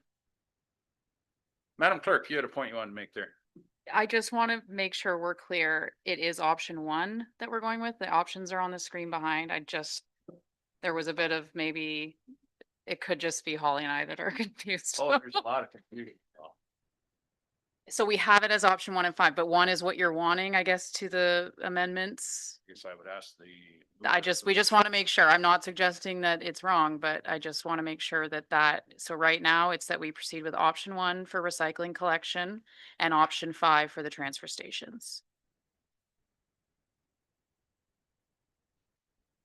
John, are we just wrong? Option one That's what I includes thought it was. 1 and 2. Curbside recycling collection for non-eligible sources at township. No, right, option 1, So User option 1 is what you're user sticking fee. with. Curbside collection with a user fee Is option 1. is option 1. Okay. Yes. As long as, I just want everyone to be Yes, clear, that's yes. option 1. But Thank it's not part of 2 too? or am I- No, 2 is that we would absorb the cost. That we would Oh, continue the okay. curbside collection, but absorb the cost. It is very confusing. That's why we just wanted to For a clarify. 1-year trial. For Jim? So it's, I think it was said there's about 170 businesses and that, and properties. your properties, and a lot of those would probably be like the Dave Martins, with No. or is this just in town? So this is the on-farm diversified use they're classed as a mixed property. So the house still has a residential component to it, so they have curbside through the eligible sources. And, basically we're not including going around to collect them from the on-farm diversified use because the majority of them either have a front end bin that they're already paying for. Yeah. Or if it happens to make its way into the blue bin, then Okay. it's, as Brian So, alluded to of earlier. Of the 170, how many would already be doing the bins too, though, of these other businesses? Of So their own? a lot of them would be like the Home Hardware, Misty Meadows, stuff like that. So there may be a few of them that have them, but that also includes churches and, Southeast Area others, yeah. Center, Yeah. Institutional. Yep. the downtown commercial. Downtown, yeah. So the mover and seconder are satisfied that the motion reflects what they want? Okay, any further questions on that? Jason? She said 170 But most of those would be in Dundalk, or like, how do you, Majority of them, yeah. it seems like a lot of residential or commercial or. But it just seems like a lot to me, like in Yeah. Dundalk, like that, Well, it's not all in Dundalk. but I'm But- saying, but like, it's- yeah. So if you're not including the So this, Farm diversified shop, that's that. So we're kind of splitting hairs there. I get they get the pickup, but then they don't have, they're not getting that service either. We could provide to them if they wanted to pay, but they already can put it in the blue. I get what you're saying. I just, so just to give you an example of the ICNI, so this property is an ICNI. right. Shouldn't speak, but I believe like the Optima Center would be another ICNI because it's not a Feed mill, feed mill, hardware store. Yeah. The list goes general on. store, yeah. Erskine Center, Homestead. Yeah, so they're not all small businesses. They could be small, churches, Some of them make it. institutional. Yeah, it does seem like a lot, but I suppose you start adding them up across the township, they total up. Okay, any further questions? I'll call the question. All those in favor? That is carried. Just the main motion as amended. Oh, great. Now we're back to the main motion as amended. Any further questions do I have a mover and second? Yeah, we do. Any further questions? Call the question. All those in favor? That is carried. Okay, thank you, John, for that, I think.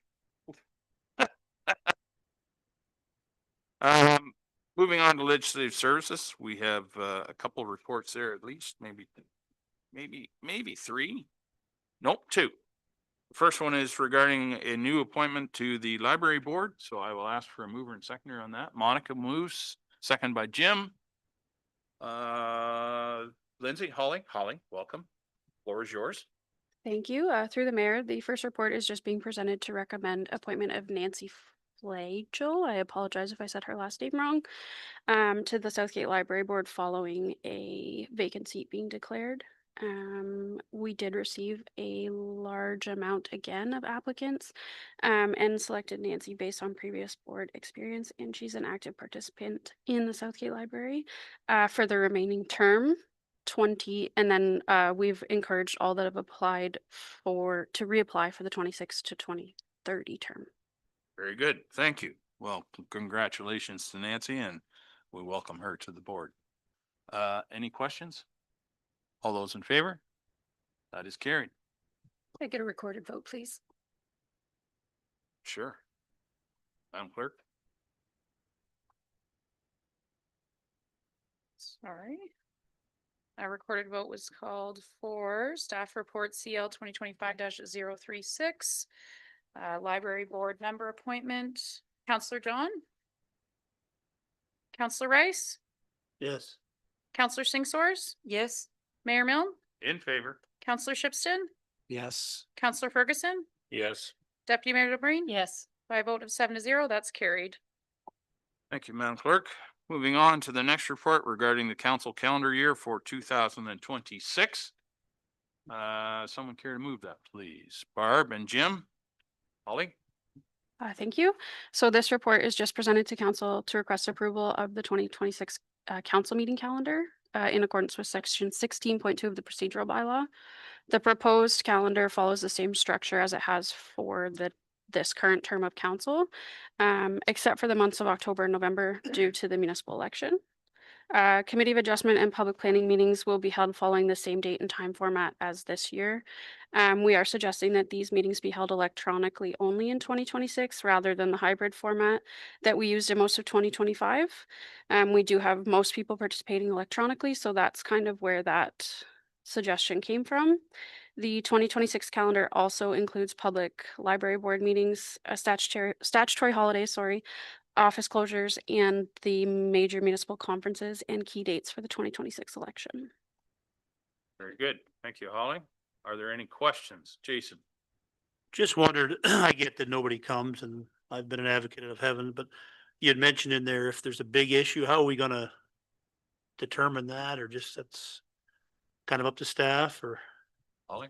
Yeah, so generally the larger ones, we kind of have a handle on if they may have a lot of items or people wanting to speak, and look to schedule those ones. The planning department has also held open houses on items that may be considered contentious or get a lot of public participation. So those would continue if those came around as well. Perfect. Okay, thank you. Any other questions? Martin? Yeah, Holly, that was kind of one of my questions with the virtual, like for public planning and the committee of adjustment. If you know beforehand, it is a contentious public planning or something. And to get more people, would it, since you know beforehand, would having a meeting in the evening, or does that really mess up? Even just because it is a contentious item to possibly have more people attend that way. But I think you're limited by the time frame of getting the information out. It has to be out how many days before the meeting? Yeah, so the notice has to be given at minimum 20 days before the meeting in accordance with the Planning Act.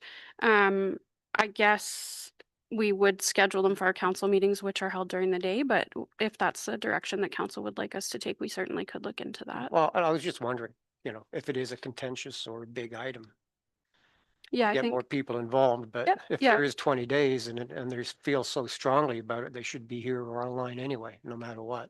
Yeah, no matter the it's- date or times. Yeah, it's definitely something that we can consider depending on the type of files that come forward as well. Okay, thank you. Okay. Any further questions? Call the question. All those in favor?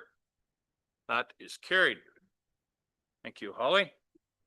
The next report is in our Human Resources Department. Kayla is here to talk about a pay administration policy update. Someone care to move that, please? Martin, and seconded by Joan. Thank you. Kayla, welcome.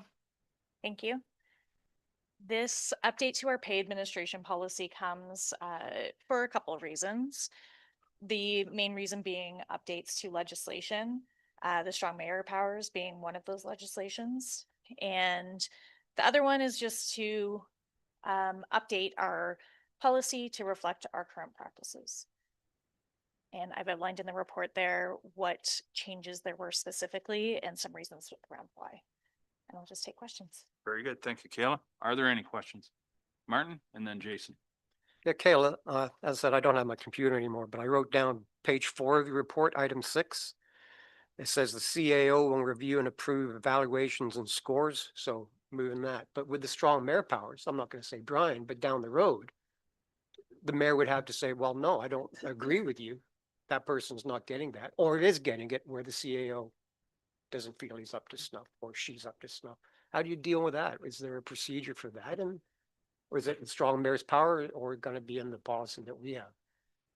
Kayla. That's the bone of contention right there, right? Hear you. Thank you. Yes, currently those powers are delegated to the CAO. So that's why it was written this way. We would possibly have to do a policy update. And if it were the mayor that had the powers, we would be able to involve a third party consultant as well, since the mayor may not be as familiar with the process and how to determine whether it's valid or not. Any, Barb? Thank you. And Councillor Shipston had a great question, and it was along those lines about how did strong mayor power affect this policy, and had the mayor not delegated responsibility back to staff, but rather could the strong mayor power be delegated to council? But it was the act of delegating back the responsibility to the CAO that created this change because of strong mayor power being granted in the first place. Kayla? Thank you. I think that was part of the change. The other change is that we no longer have a job evaluation committee because it was determined through some of our HR consultants that we work with that process was outdated and we shouldn't be using internal staff in these job evaluations because it could cause conflict, and those staff aren't necessarily educated enough on how to evaluate these jobs. So it was a combination of removing the job evaluation committee, but also the strong mayor powers and delegating that to the CAO. You, any other questions? Jason, oh, sorry, I missed you. No, that's fine. So, I'm still a little confused. I read it quite a few times. With the strong mayor powers, what is the actual? Just looking at it face value, it seems like it's taken. I get the strong mayor powers have been granted. It seems like it's taking decisions away from council that were elected by the people. And just reading it, I'm very uncomfortable. So it's like, I just wondered, like, what is the actual legislation that says that we have to do it that way? I mean, when we found out about this, Brian, you said, you had no interest in it, and I get that. That's fine. So I'm just saying, like, it just seems to me like it's taking it away from council. And now, and as someone said, like, the next mayor, or maybe you, whoever, if they can use those strong powers, it could change a lot of things. So I'm very uneasy about it. Yeah, I'm not sure. 'Cause I just was looking and it said the power with respect to the organizational structure, the power to hire, dismiss, to hit, no, sorry, that's the wrong one. The organization structure does not include the power to hire, blah, blah, but council could act as the authority. So are we taking that away from us? Or am I not?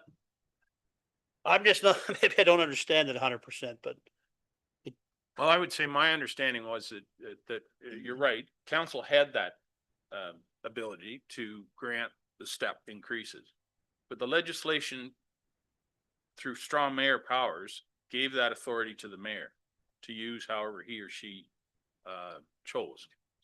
And in this case, as you indicated, I have no interest in doing that. So I delegated that particular authority to the CEO, who is very familiar with staff performance and the mechanics of offering those step increases. So that was the reason why it was delegated to the CEO. Now, I'm not clear, to be honest, whether that authority could be delegated to council. I'm not sure. And I rely on staff to clarify that one. Kayla? Thank you. And I would have to look up the strong mayor powers is fairly lengthy, and I know it's section by section what can be delegated to who, and I'm just not 100% on that one Right. clause. I don't know if Lindsay is familiar off the top of her head. Back to you. yeah, no problem. Lindsay? I'm just trying to pull up I don't have it on hand either, but, I'm wondering, is this time sensitive, Kayla?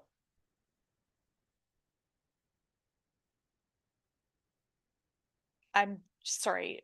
It is time sensitive, but it could come to a near future meeting. The reason for the time sensitivity would be how we're determining step increases and COLA for January 1st. Right. And we want to be able to give staff those answers because it does impact their pay. Absolutely. Absolutely. So I'm just wondering if maybe we need to defer this to the next meeting just to get clarity, unless the clerk has it on her screen there. But while she's looking, I'll come back to Jason. So is this be part of the organizational structure that we're talking about changing this structure? Like, because it says the power with respect to the organizational structure and the power to hire, dismiss the heads of divisions can be delegated by the mayor to either the CAO or to council. Right. So I'm just, nothing against Jim. I know he knows all that and you guys know the inside stuff, but and I get these powers screw everything up, but he's not elected by the people. So I'm just, I don't know. No, I But see your reading concern. that, it says that you could delegate it to council. So, and unless I'm wrong, that's what it says. Well, and I'm not sure though that this particular decision is a structural. It's simply to increase someone's pay to the next step.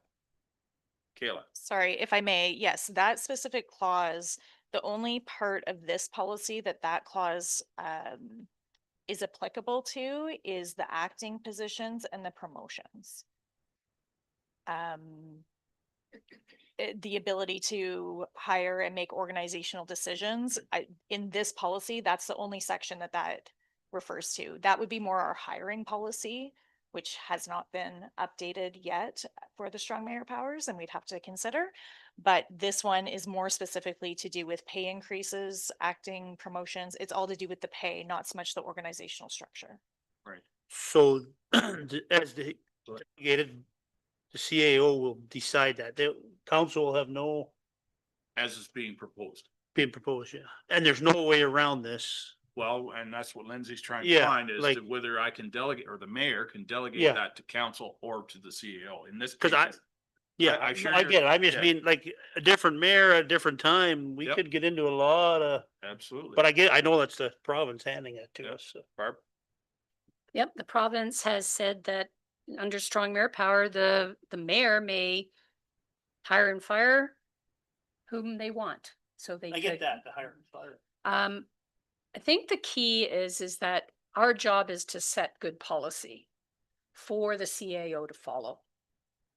Then this policy outlines what those parameters are. If an individual meets or exceeds, or I think it's meets and exceeds, their job performance criteria, they are eligible for a step increase. That's policy. The CAO or the mayor would have to follow policy. Our job is to set a good policy. And the pay band step movements, we've already approved. If that were to be changed or a recommendation to change that again, that would come back to council potentially, not sure, under strong mayor power. But every time something comes up is staff are trying to figure out what the province really intended. The other part of it also is the COLA, which we'll get to, but I noted that the recommendation is that it's no longer, we're not pre-approving the step or COLA increases to be effective January 1st. They would be part of the budget process and come in on the pay following for ease of that administration. Yellow. The step increases would not be part of the budget process. They would, if they meet the expectations, the step increases will happen. COLA is would be part of the budgeting process. And I believe because of the strong mayor powers and the mayor's budget, that's the way that we essentially have to do it. To have council approve it ahead of budget would then be council approving the budget, which ahead of the mayor presenting it. So just that part is due to the legislation. Jeez. So what are we here for then? Like, I know, Well, I know none of us know, but Well, it's as just, Barb pointed out, it's our job to put proper policy in place for the staff to follow. right, but so to that end, coming to the COLA and steps and everything, we have no, we don't really have a say in the budget. So, yeah, I don't even know how to word it because giving the power to Jim for that and the pay band increases and the COLAs, I don't see how we have any. No, Jim, the CEO is not approving the COLA. No, but you already said the COLA it is what it is. It's not approved by council either. Did I not hear that right? Sorry, to clarify, it's put in the budget. It could always be changed through the budgeting process. Correct. Oh, okay. So council still does very much have input to the COLA. Okay, I rather heard Yeah, that no, wrong. Yeah, it's fine. It's confusing yeah, okay. to say the I'll least. leave it at that for It's now. almost as confusing as recycling. Yeah. Barb, And to Jason's point, we're all trying to navigate these new strong mayor powers in how it affects democracy and our being able to represent the people who vote us to these positions. Strong mayor power also, I believe, can dictate policy, can hire and fire, can present a budget. Here it is. But the strong mayor has chosen to work more with staff and with council to ensure that we're having those conversations. So getting back to this policy, though, this particular policy, so we've got the COLA pay grid won't be approved ahead. That makes sense, because we've always, I think it was you, Jason, that would argue, why are we approving it now when we don't know what our year end is gonna look like? Wording to add that and thank you for looking into the COLA cap. I noticed that in previous or other municipalities whereby they carry over a difference. So if COLA is 5% and we cap it at 4, that 1% would be carried over to the following year. In a year, hopefully that would have 3% or 2%, and then they would get that 1%. But I noted that this doesn't carry over beyond that 1 year. Like, I understand it all. Do I agree with it all? Do I agree with strong mayor power? I have the same concerns as you, because I noted that in the council calendar, we didn't have any budget meetings scheduled because staff don't know who's going to be the mayor. Leaves it all up in the air. So, So, Joan, Thank did you. you have a question? Okay, Jim? Yeah, so I don't know if this is a proper spot to bring it up with the COLA. There's the one thing that's always kind of bothered me with COLA is doing it on the percentage basis. Cause it's cost of living allowance, and you have someone up at the higher pay grid is going to be bringing in that much. They don't have that much more of a cost of living than someone on the lower end of it. Is there a way we could look at changing that around, that it's kind of, if it's still a percentage, it's based off of like a, you know, but it's probably not the right spot to bring it up. I was gonna say, you make a good point. Yeah. And I, you know, I share the same questions and concerns, but that's not related to directly to this. But this is something we can still talk about if this goes through. Oh, sure, absolutely. Okay. But I would, yeah, your question isn't related directly to the policy or the report in front of us. Yeah, So I'm- okay, so, yeah, But okay, no, I hear you. I hear you. We could absolutely discuss that at another time, All right. for sure. So, Jason? Sure. Man, maybe Lindsay's coming up with this. I'm not Oh, sure. sorry, yeah, Have it, so we have the strong mayor powers forced on us. I know at the time you said you have no interest in using it. that's right. So I know, I get it's legislation, but so we have no pushback on it at all? Like, Well, and Lindsay's trying to find, so that's why maybe I yep. stepped Yeah, ahead there. as soon as we find out if the Yeah. mayor can delegate this to council, I'm happy to do that. Madam Clerk. So the answer is yes. It can be delegated to council or the chief administrative officer. Currently, it is delegated to the chief administrative officer. Correct. But you are the mayor, so you can do with what you want with your delegations. If Right. you want to make a change, that's fine. We did it that way. Sorry, Kayla. We did it that way because the CAO has been dealing with that structure in the past. That's just how we've operated. We have brought things to council in the past, but for the majority, it's been the chief administrative officer. That's why that delegation went in place. But if it's not delegated, then it's up to the mayor. It's, the act states it's the mayor's responsibility. So it's in the best interest that it's delegated if the mayor so wants it to be. Correct. But that's, I have no idea how a different mayor would handle that. Right. Kayla? Just to clarify, that's the organizational structure and the hiring and firing of employees. Correct, correct. That is not to do with the step increases. Organizational structure. Okay, so I was sorry, Lindsay. Maybe I made myself unclear I there. misunderstood you there, so. So the organizational structure, right now, it's delegated to the chief administrative Correct. officer, which, as Kayla stated, is Right, that, what she said.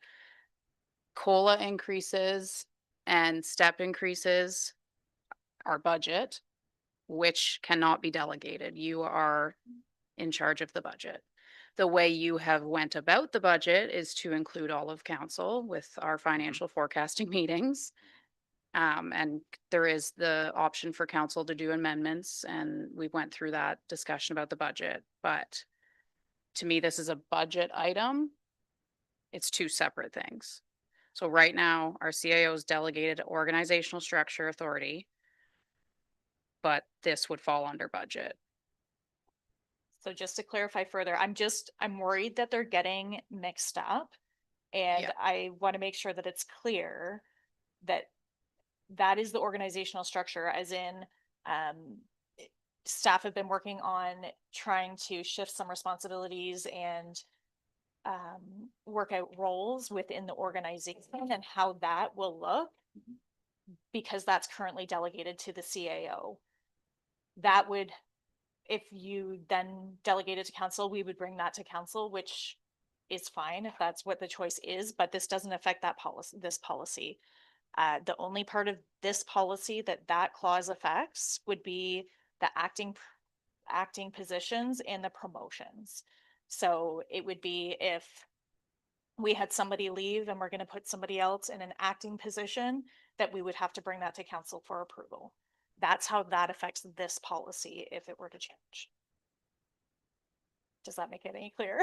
So back to the question that is being asked is that, does the mayor have the ability to delegate to the CAO or the council the step increases? No, No, it must go to the CAO. you are responsible Well, for I'm the budget. responsible, but who can I delegate it You to? can't delegate those powers. You cannot delegate the budget powers. Right.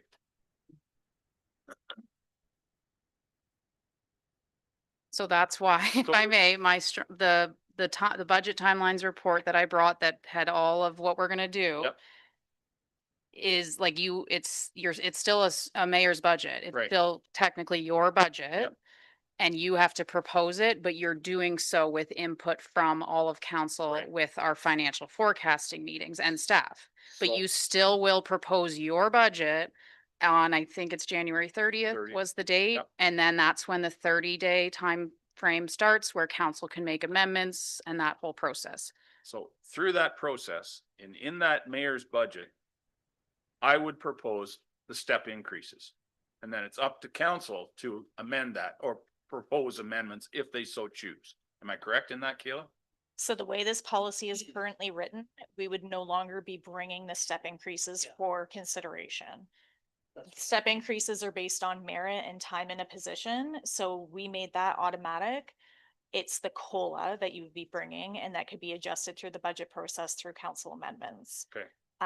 If I may just include one other piece of information as to why staff chose to go this way. It's staff have been historically, since the beginning of time, been provided their increases on January 1st. And with these changes, they would get nothing January 1st. If we were to do everything through the budget process, with this way, they're getting their step increase, which they've earned through their merit and through performance in January, and the COLA would have to come as a retro pay whenever the budget's passed, Through the which would budget. be through the end of March-ish. Okay. Jason. So staff, don't want to say this, staff decided to go that way. But how am I supposed to word that without, you said that the CAO and the mayor are still in charge of promotions. Isn't that kind of like a promotion? Your cost, like,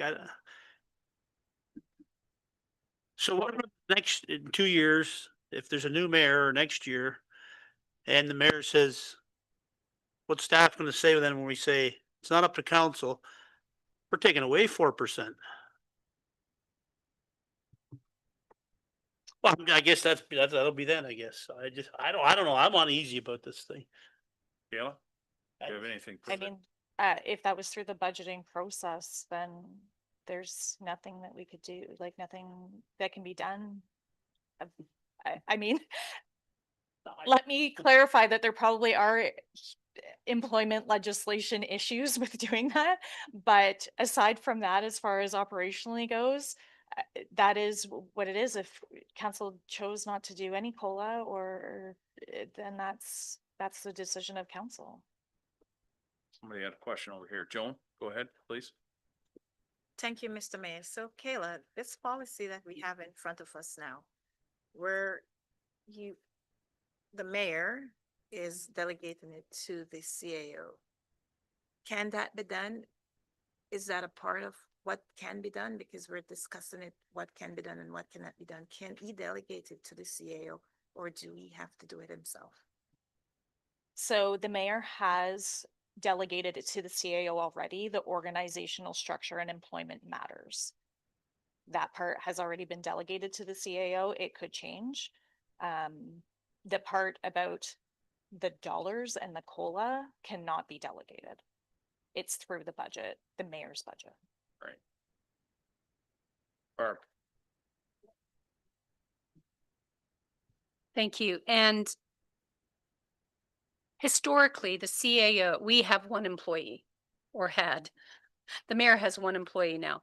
But historically, we had one employee, and that employee was the CAO, and that CAO would bring recommendations, would look at the organization, would look at policy, would look at the performance reviews and sign off on those.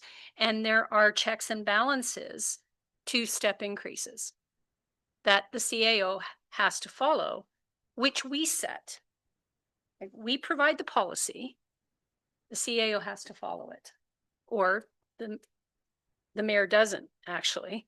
The mayor can decide not to follow policy. So I don't have a problem with, as long as the policy that we have outlined and has set out, we know what if the steps change, and the steps change with COLA,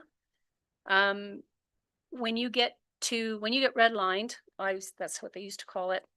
But when you get to top of or job rate, you don't get step increases. You're capped. So your cost of living increase is the only thing that keeps you current. Whether or not we provide 2% or 1% or 4%, whatever the COLA is of the day, if we do it across the board, that's pay equity, if I'm not mistaken, and that's governed by another piece of legislation. So what you're proposing here is one, that COLA won't be approved ahead of the budget. Whoever the budget belongs to, which is the mayor. The wording to cap COLA at 4%. So if it's 2.5%, it's 2.5%. If it's 4.5%, the 5% gets carried over, so that we can better manage the impact of cost of living. And the pay band movements won't be approved by council. We never actually saw individual step increases. We saw there were 22 individuals that had exceeds expectations and therefore are eligible according to policy that we set, and therefore would be eligible for a step increase. And then the effective date. So I don't see that. I see that staff have given this a great deal of thought to work within the parameters of strong mayors. Do any of us like strong mayor power? I don't think the majority of municipalities in Ontario care to use them, but there are some, and there will be more. So Mr. Mayor, I think that we can go around about strong mayor powers, but focusing in on the pay administration policy, I'm ready to vote. Okay. Just for a little bit of context, the step one, when you are hired at step one, you're at 90% of the job rate. So the step is not a significant amount necessarily. So I don't want to get conflated. We're talking a lot of money here. It's just, but it is some. Jason, I'll give last word. Well, I had one. So Kayla just said that so you have delegated to Jim already? Correct.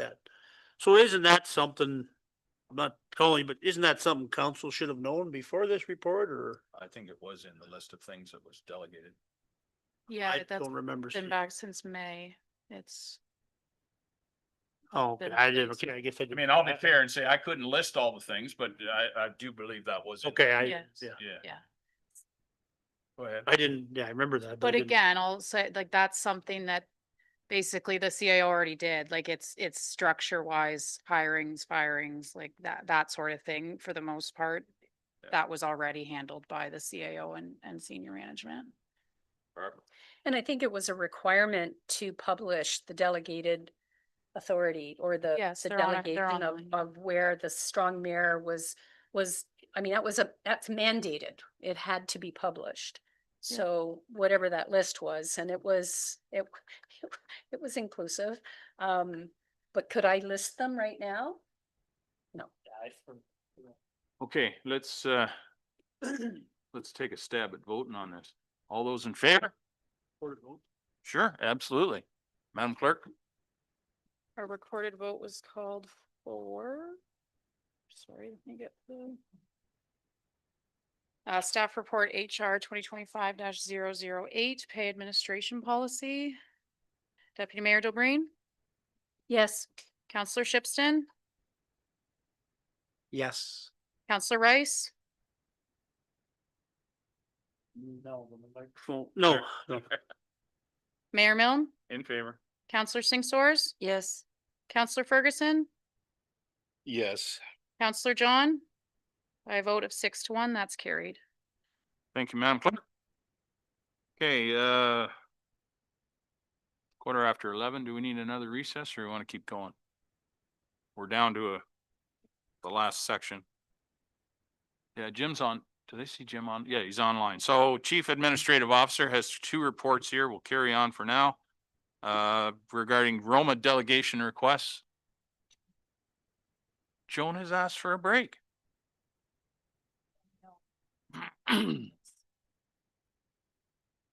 If individuals need to take a break, they're welcome to do that, but I think we'll carry on with the meeting. Roma delegations. Someone care to move that, please? Monica, second by Jim. Welcome, Mr. Ellis. I hope the hunt is going well. There he is. Good morning, sir. Morning, good Floor is people. yours. You can hear me? Yes, we can, sir. Okay. So yes, this is a request for Roma delegations. Staff are recommending that we reach out to Ministry of Health and the services surrounding Dundalk area and where opportunities are and how we can move forward. Okay. Any other requests the council would like to seek? And the deadline was noted as November 18th. So if somebody wants to propose something, they need to get it to Jim prior to that date. Any questions? Call the question. All those in favor? That is carried. Moving on to the James Foley Municipal Drain Land Use Change Analysis. Jim? Oh, I need a mover and seconder first. Jim and Barb. Jim? So this was updating with our ECA amendment for the wastewater treatment upgrades. What that effect would be on the receiver outlet of the Foley drain. And Burnsides was summoned to do the report, and they've calculated that no major issue to the drain itself at this point in time. As you note, it does say phase 1 and phase 2 of the wastewater upgrades. At this point in time, we're only pursuing the upgrade for phase 1. So with that, there is a service connection charge that the municipality will pay, that 832 or 830 some dollars or whichever it is. In the future, that when any maintenance is done down in that section or below, that that credit would be applied to any landowners that would be involved. And going forward, the assessment for the benefit and outlet will be upgraded with another report at the rates that have been established. I think it was 129% more with the contribution of the benefit and outlet. Okay, thank you, Jim. Any questions for Jim on that? Monica? Thank you, Chair. Just through you, to our CAO. I support forwarding the analysis to MECP for review. I just wanted to confirm that no downstream property owners will be negatively impacted as the project progresses. Jim? Yeah, there's no impact to the downstream users.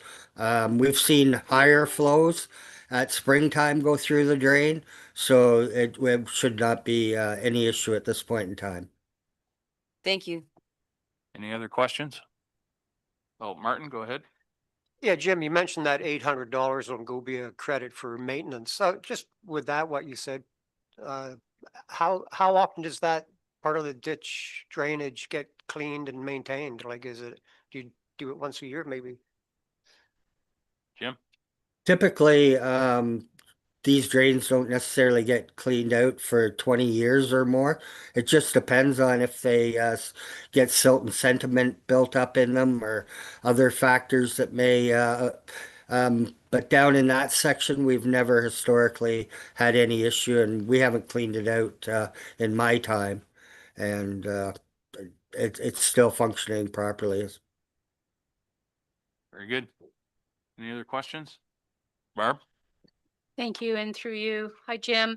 The report was very clear to me, but because of benefiting property owners, if a benefiting property puts through more water or flow, then they pay a higher percentage of the maintenance going forward. So we're proposing that the analysis, it's good news for us that the analysis has shown that the Foley drain can accommodate higher flow. Will this help in our lagoons being over capacity? You know how in the spring we had an overflow? Will this allow us to create more flow more regularly to allow for that? Yep.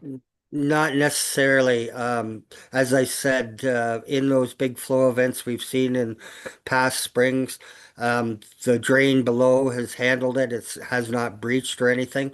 What this does support and allow is the ECA amendment for the additional flows from 1832 cubic meters per day to which I think it's 3,200 cubic meters a day.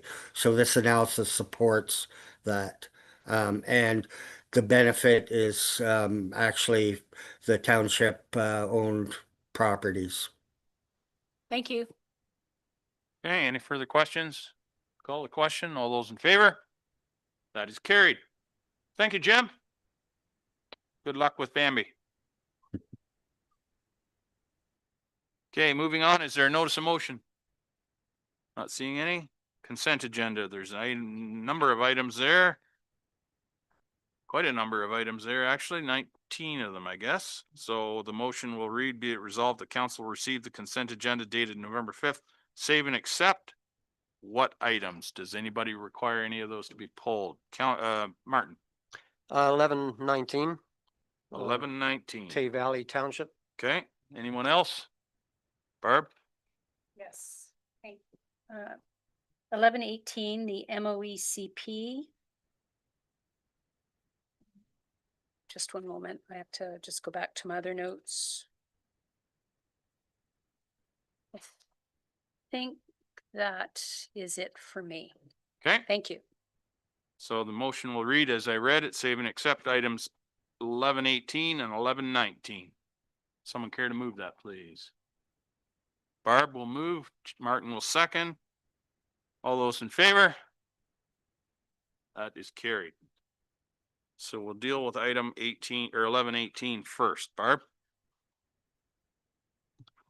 Thank you. And I just wanted to comment on this.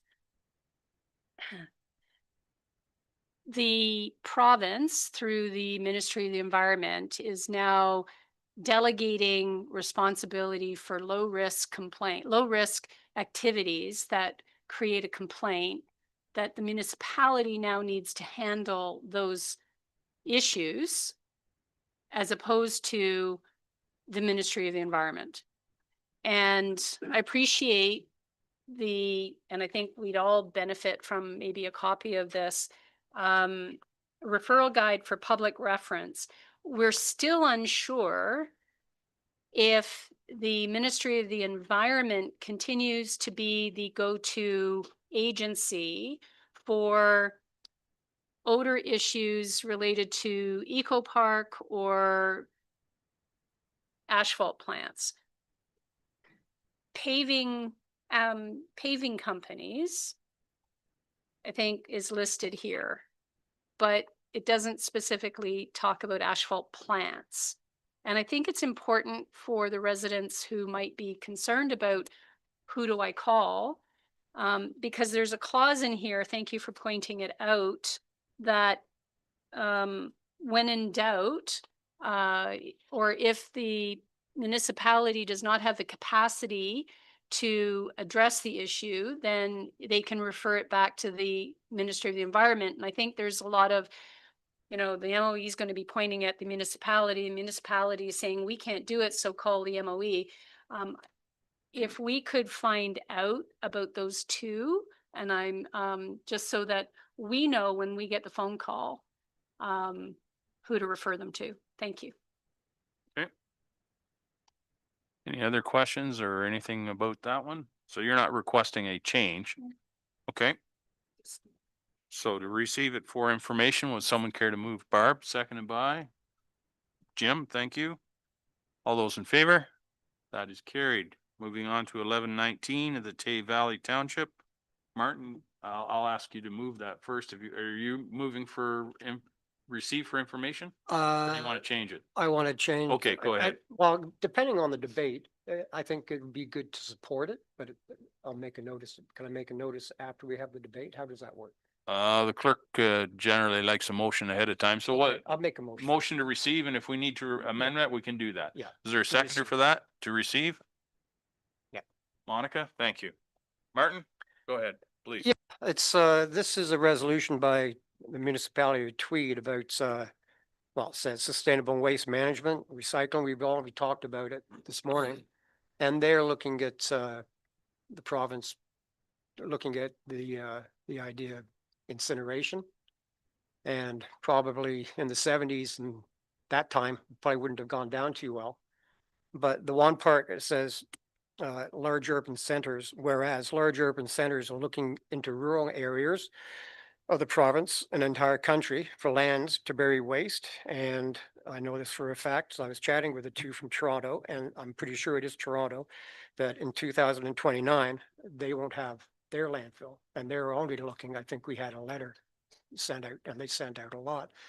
I'm not saying the township should have their incinerator, but we were talking about how the landfill is what, 20, 30 years, Jim, in it? Ours is about 80. 80, that's okay. So when you're looking at something like that, and if these bigger centers, like anything over 50,000, don't start dealing with some of their waste, kind of incinerating it, I would hate to see them knocking at our door. And like, it could be a revenue stream if it's 80 years to take people's garbage, but we have to look after our garbage first.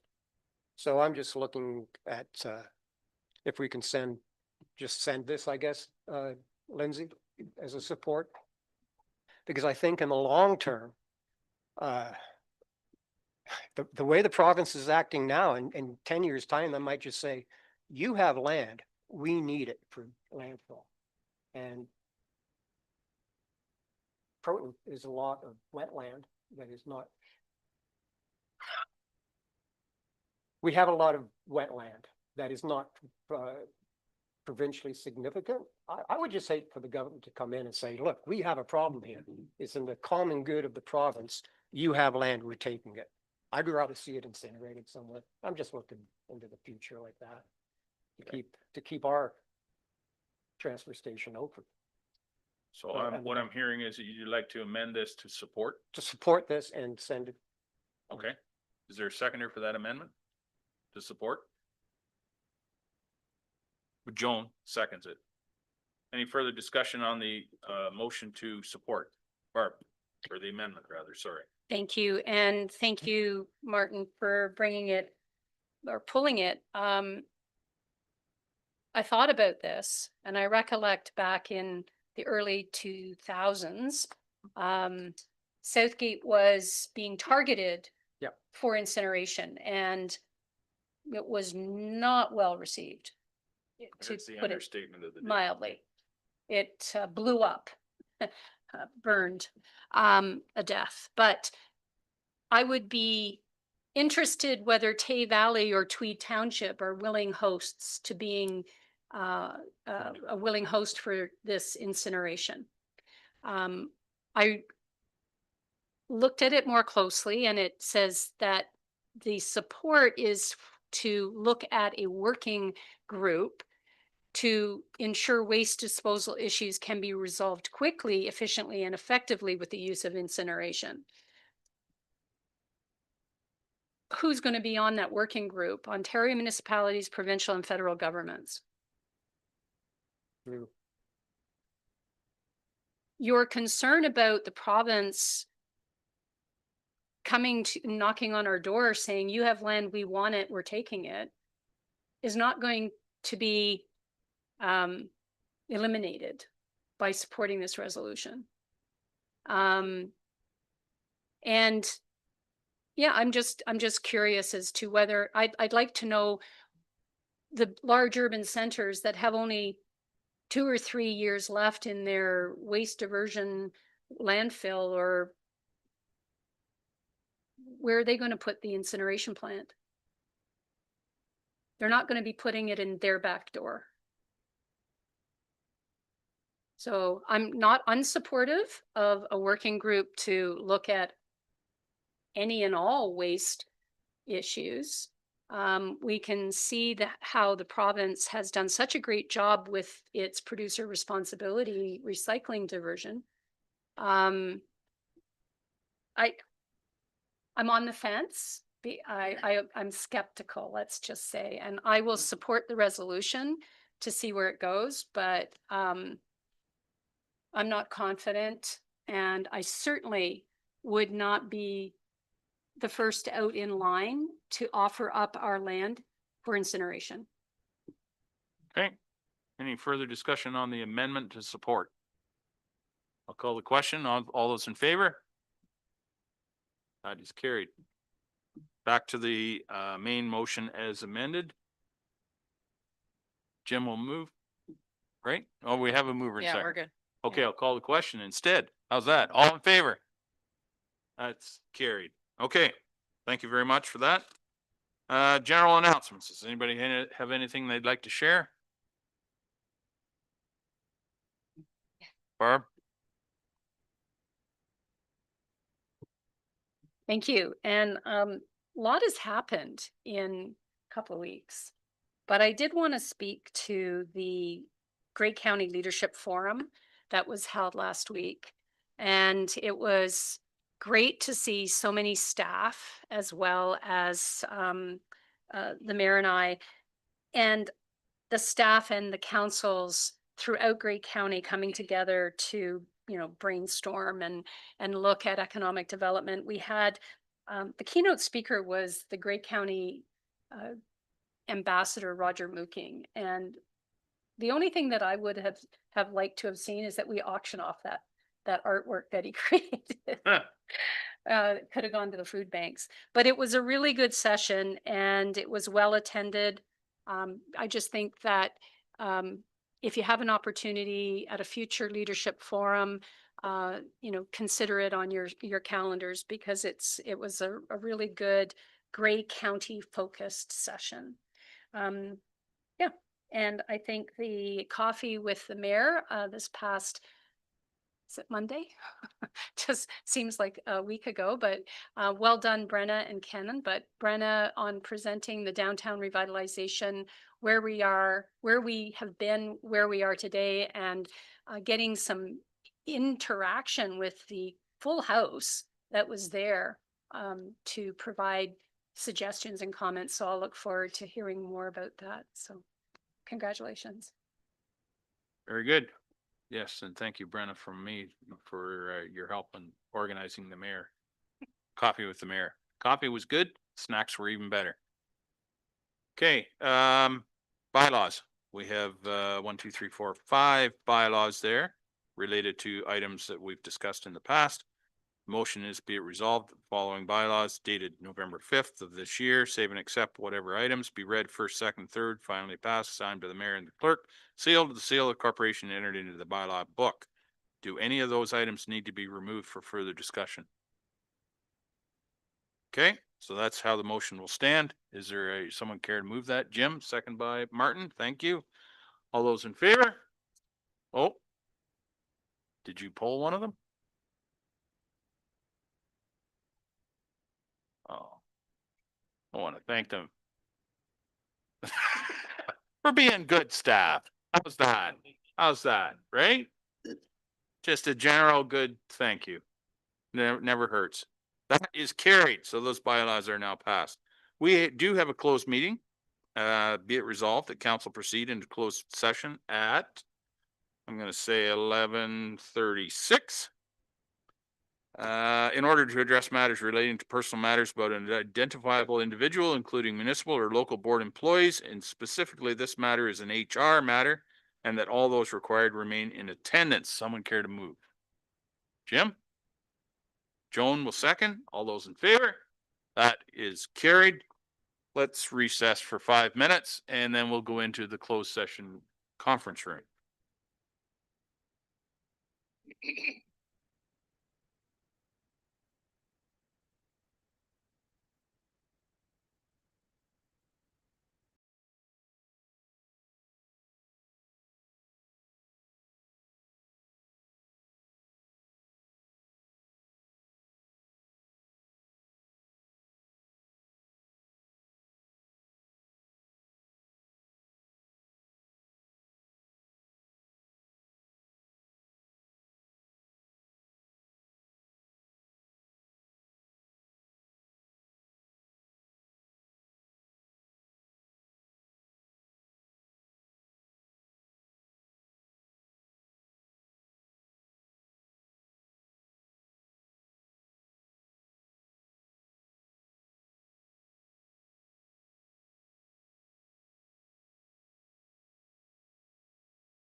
Okay, we're back in open session and I can confirm that we only dealt with those items listed on the in-camera agenda.